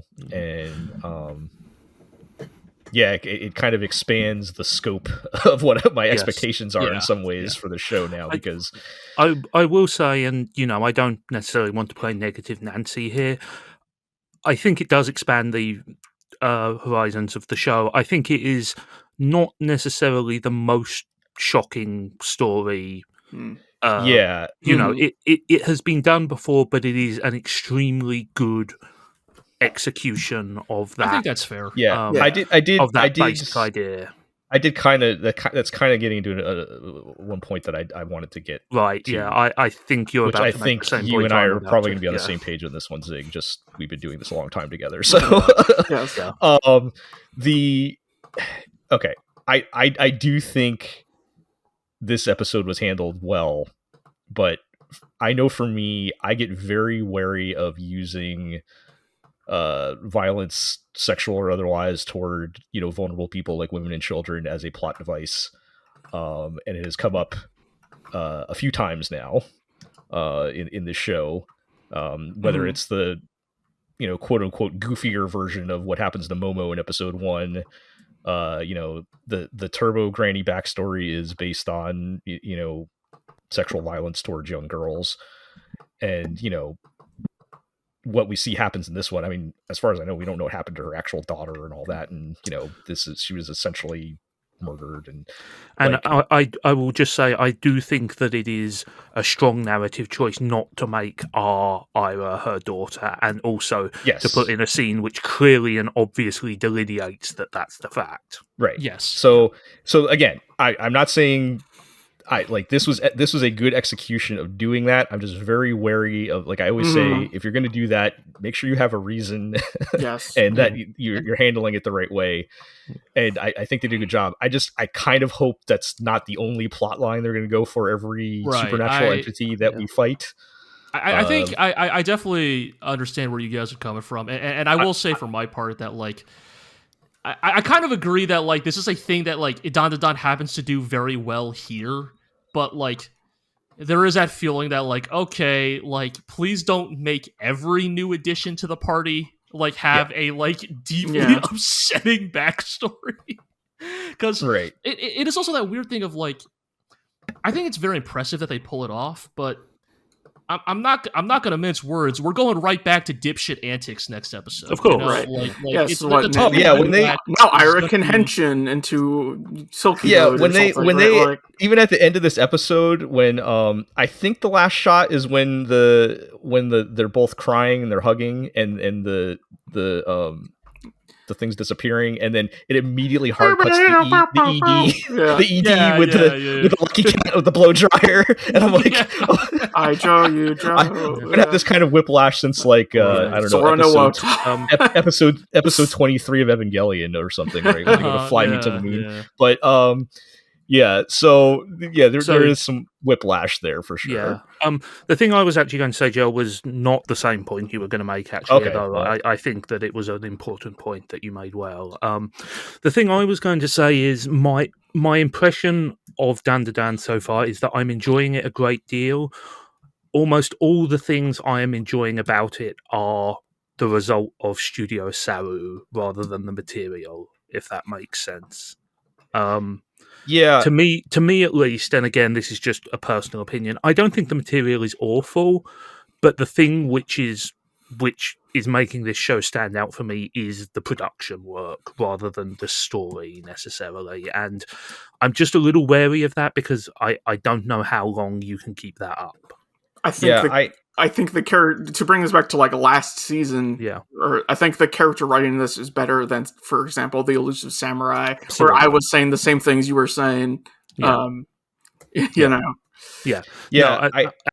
we're in agreement on that. This is definitely a better show than that. I don't think the material is awful. I'm just saying that the things which make it stand out for me are not necessarily that material at the moment. Right. Yeah, I've said somewhat similar things in the past on it, where I'm not as interested in, because there is still sort of you can still kind of see the Shonen Jump underpinnings of everything. Right? Which I'm not nearly as interested in, and what's been aside from also the production values, I think the chemistry with Okarun and Momo and the character work stuff has been more interesting to me. So I'm kind of in a similar ballpark where I can still see the Shonen Jump parts, and those parts are not as interesting to me. So, but I still think it's a good overall package, though.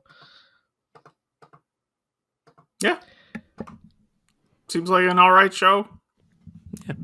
Yeah, I mean, look, I'm enjoying it. He's already got one of his 2 balls back. I mean, at this rate, I mean, we're look, he's got 2 ladies and he's only got 1 ball. Who knows? Who knows what'll happen when he gets the second one back? Yeah, I know, right? Special. I'm gonna do a special podcast miniseries where I rewatch Ixion Saga. Jesus Christ! God. Oh, all right, man. Well, that show's pretty good, but you know what else is really, really good? The Light Explode in Deepest Blue. Let's talk about Thunderbolt Fantasy Season 4. Damn, this show's good, huh? Okay, damn, this show is good. What if you know that I know that you know that I know that you know that I know? What if like the dozen dumbest people you know all thought they were fucking like Light Yagami? Yeah. Like they all think they're so smart. Yes.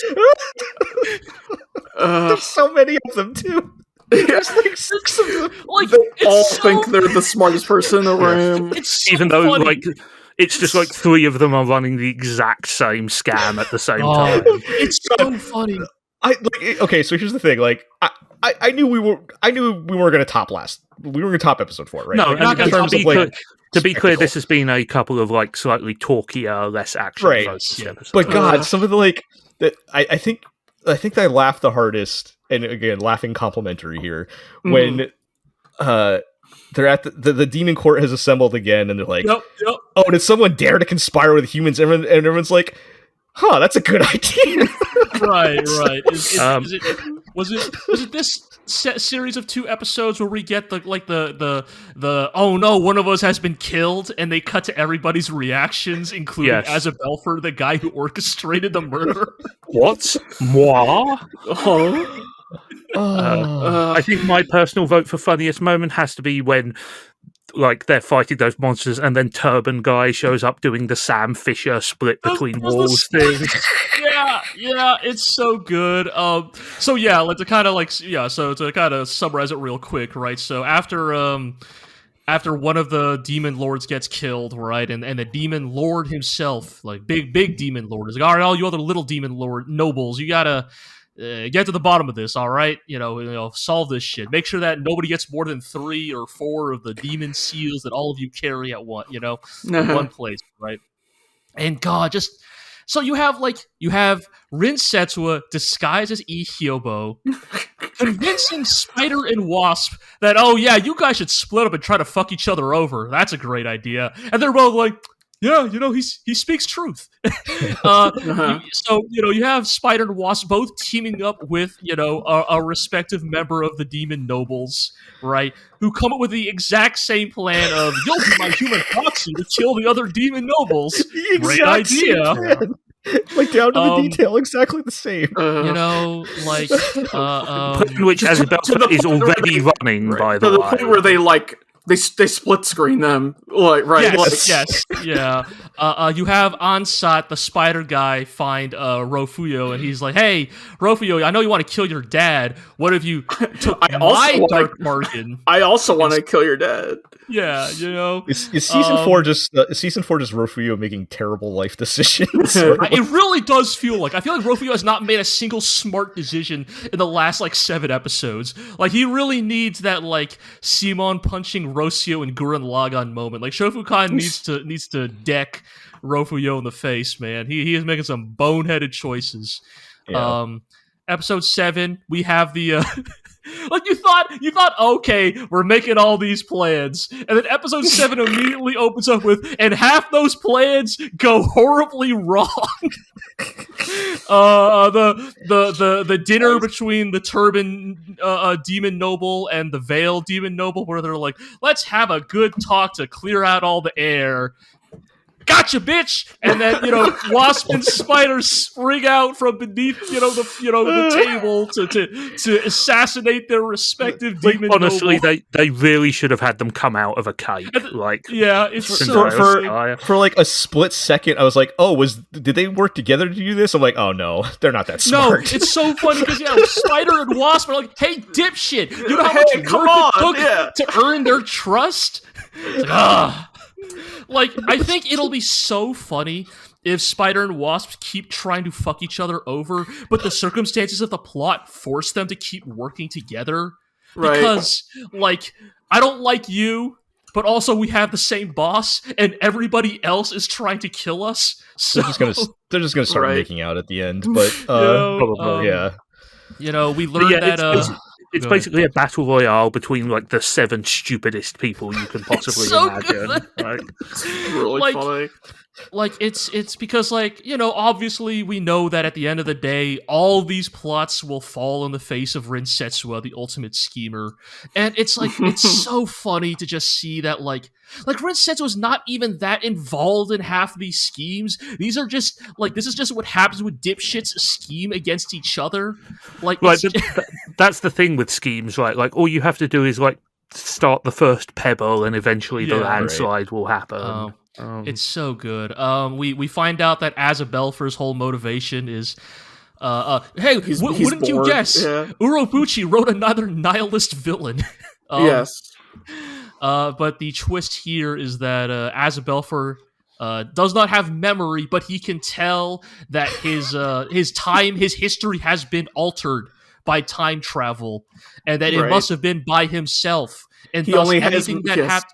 Yeah, he basically has memory of winning jackpot in every single lottery ticket ever. And then goes, well, that must mean because I know space-time magic that I went back and fixed all of these things. Right. But it really is boring. Yes, because that means everything that ever happens to him must be going this way because future him ordained it, right? And so that's fucking why... Bill and Ted ass. Like... I know. And and so that's why Rofuyo interests him so much. Not only because he's his son, but also because Rofuyo is someone who was given the option to alter the past and chose not to do so. Right? He could have intervened in the first clash against Kase Meiko and could have saved Mutsutenmei from being blinded, but chose to endure the pain of causality. And speaking of Rofuyo, he's in a big cocoon. A literal cocoon. He drank some weird juice and is in a cocoon. Poor life decisions. Yes. And really is just a treasure in these episodes, right? Just he is the Greek chorus. He's just like, what the hell is happening, man? Why are we doing this? I mean, the joke I made was that it took them 7 years to make this season because that's how long it took them to record enough TM Revolution dialogue to actually make this part viable. Yes. Rofuyo is now locked in, the Lotus Eater machine or whatever, right? He is being confronted by all his failures, right? He's gonna, have to fight his way out of that. And Shofukan is here for 30 seconds. He jumps in a big hole. Yes. Finally. Not a lot of Shofukan screen time in season 4, that's really for sure. Not a lot. But I mean, that feels like a classic setup for actually he had a plan all along and he's going to take center stage for the finale. I mean, there's still some time shenanigans to come up, I believe. Is it really just like Goku lands on Namek? I was gonna say no. Like, to me, this frankly feels more like Goku has to run all the way back on Snake Way because as we've talked about, right? Like, Shofukan was allowed to be a prominent character in season 1 because you don't know the twist, right? You don't know that Shofukan is Wuxia Superman, and so like he gets to quote unquote struggle in the fights, hitting people with his stick. And once you reveal that Shofukan is in fact Wuxia Superman, suddenly you have to do everything in your power to keep him away from the main plot, because otherwise you would go like, why doesn't he just hit them with a stick? Hit them. Why does he just hit this Kanko with a stick, right? Right. Yeah. I mean, that's the Superman quandary, right? You have to focus on the other characters because your main character can solve all the problems instantly. We should also point out, by the way, although it has mostly remained in the background at this point, the thing the Demon Lords are fighting over is the chance to summon Cthulhu. At some point they are going to summon an eldritch abomination into the I can't see another man in a suit. Every time that robot shows up, that's a man in a suit. Is the robot going to have to fight Cthulhu? I don't know. We can only hope. Every single time the thing shows up, and it's a man in a suit, I just lose it. It's so funny. Literally be two men in a suit fighting full toku. It's not in a suit, and they are just throwing the man-sized costume around. Oh man, it's so funny. It's just like even like not the most exciting couple episodes in terms of action, but just man, Thunderbolt Fantasy is still so delivers so entertaining. Yeah. The entertainment. Oh man, shout outs to when Spider fights Rofuyo in Azabelfer's house, and like the furniture is clearly they're clearly just frame cutting the furniture to like exploding version, like to like 7 a bunch of chunks, cut pieces of furniture chunks. And it happens again and again and again, like they keep doing it like as if they are proud of their little sleight of hand. Like, yo, check this out. Yeah. We finally figured out how to do environmental destruction with puppetry. It's very good.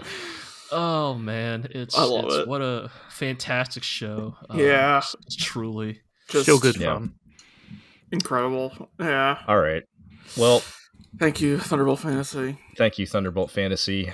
We're going to end on what's really, truly the greatest show of the season, though. And if you recall, last time I was very upset that there were no new Bananya episodes. And not only did we get a new Bananya episode, they put up four more episodes of Bananya. Wow.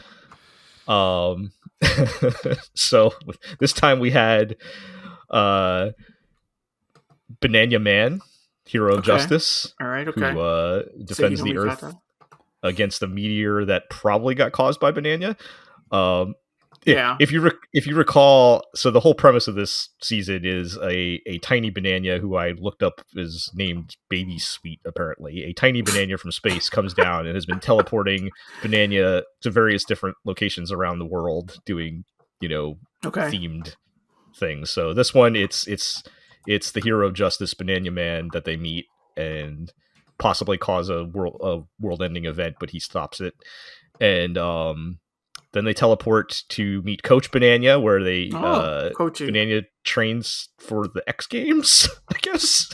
He's like trains to pilot Gunbuster.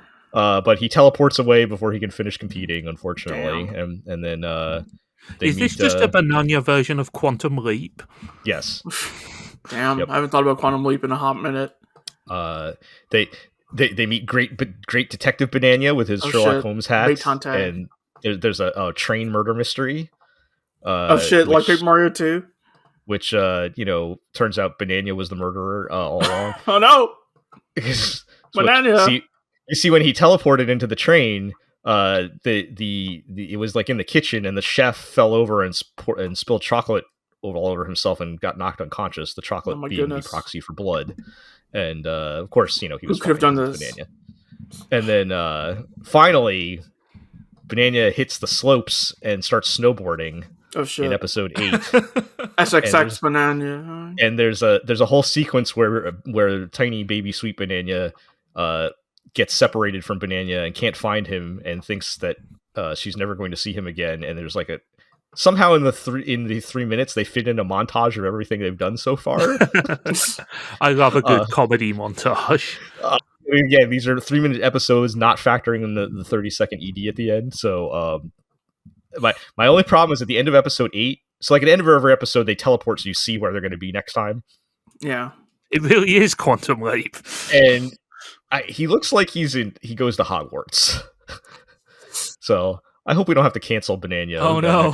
Next time, but... yeah. Well, Bananya's already on thin ice after Kuro Bananya and Namaste Bananya. Now it could be Hogwarts, or it could be the Academy of Rhea Lucaria. True. It's hard to get that. Did you also just read those chapters of the Elden Ring manga? I actually have not. I need to catch up. But... Okay. Yeah, all I saw was like a castle and a bunch of people flying on brooms. So there are 2 possible magical castles now.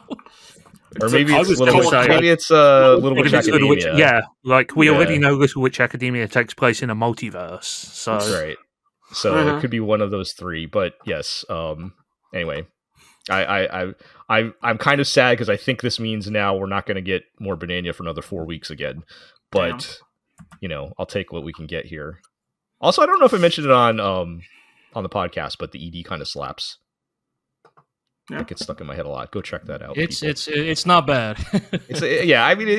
Judge grading on the curve of a 3-minute of its Bananya children's television show. Yeah. It's pretty fun. Man, Crunchyroll not putting out Bananya every week and not licensing Thunderbolt Fantasy Season 4. They just cannot get that shit together. What if the thing they summon out? They also stole that dude's mail. Yeah. Yeah. Crunchyroll bad. What if the thing they summon out of the portal in Thunderbolt Fantasy is Bananya? Sure. Why the hell not? Right. I mean, they had an Android, so why not? They gotta keep doing more. No, they're gonna do more Nitro Plus crossovers. They're gonna someone like Demon Bane or some shit. Like, is just Saya gonna walk out of the? Yeah, I was gonna say Saya's gonna.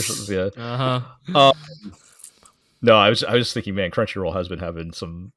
But did you see the one? I forget. It was like the automatic closed caption. Oh, it was from there's a screen cap from Witch from Mercury. It was Witch from Mercury. Oh, yeah, condoms are a myth or whatever. Wait, so like it was like an automatic. It was like an automatic closed caption thing where it was trying to phonetically do the words, and they changed Gundam to condom because that's really okay. Word. All right. And it's really funny because it's Mio saying it to Lady Prospera. It was a mistake. You could not have written like the scenario better because it's like right, condoms are what is it? Condoms are a myth or something like that. Or something like that, or a mistake or whatever. Condoms are a mistake. Condoms are yeah. Oh yeah. That's very good. Telling your future mother-in-law that you raw dog it every time.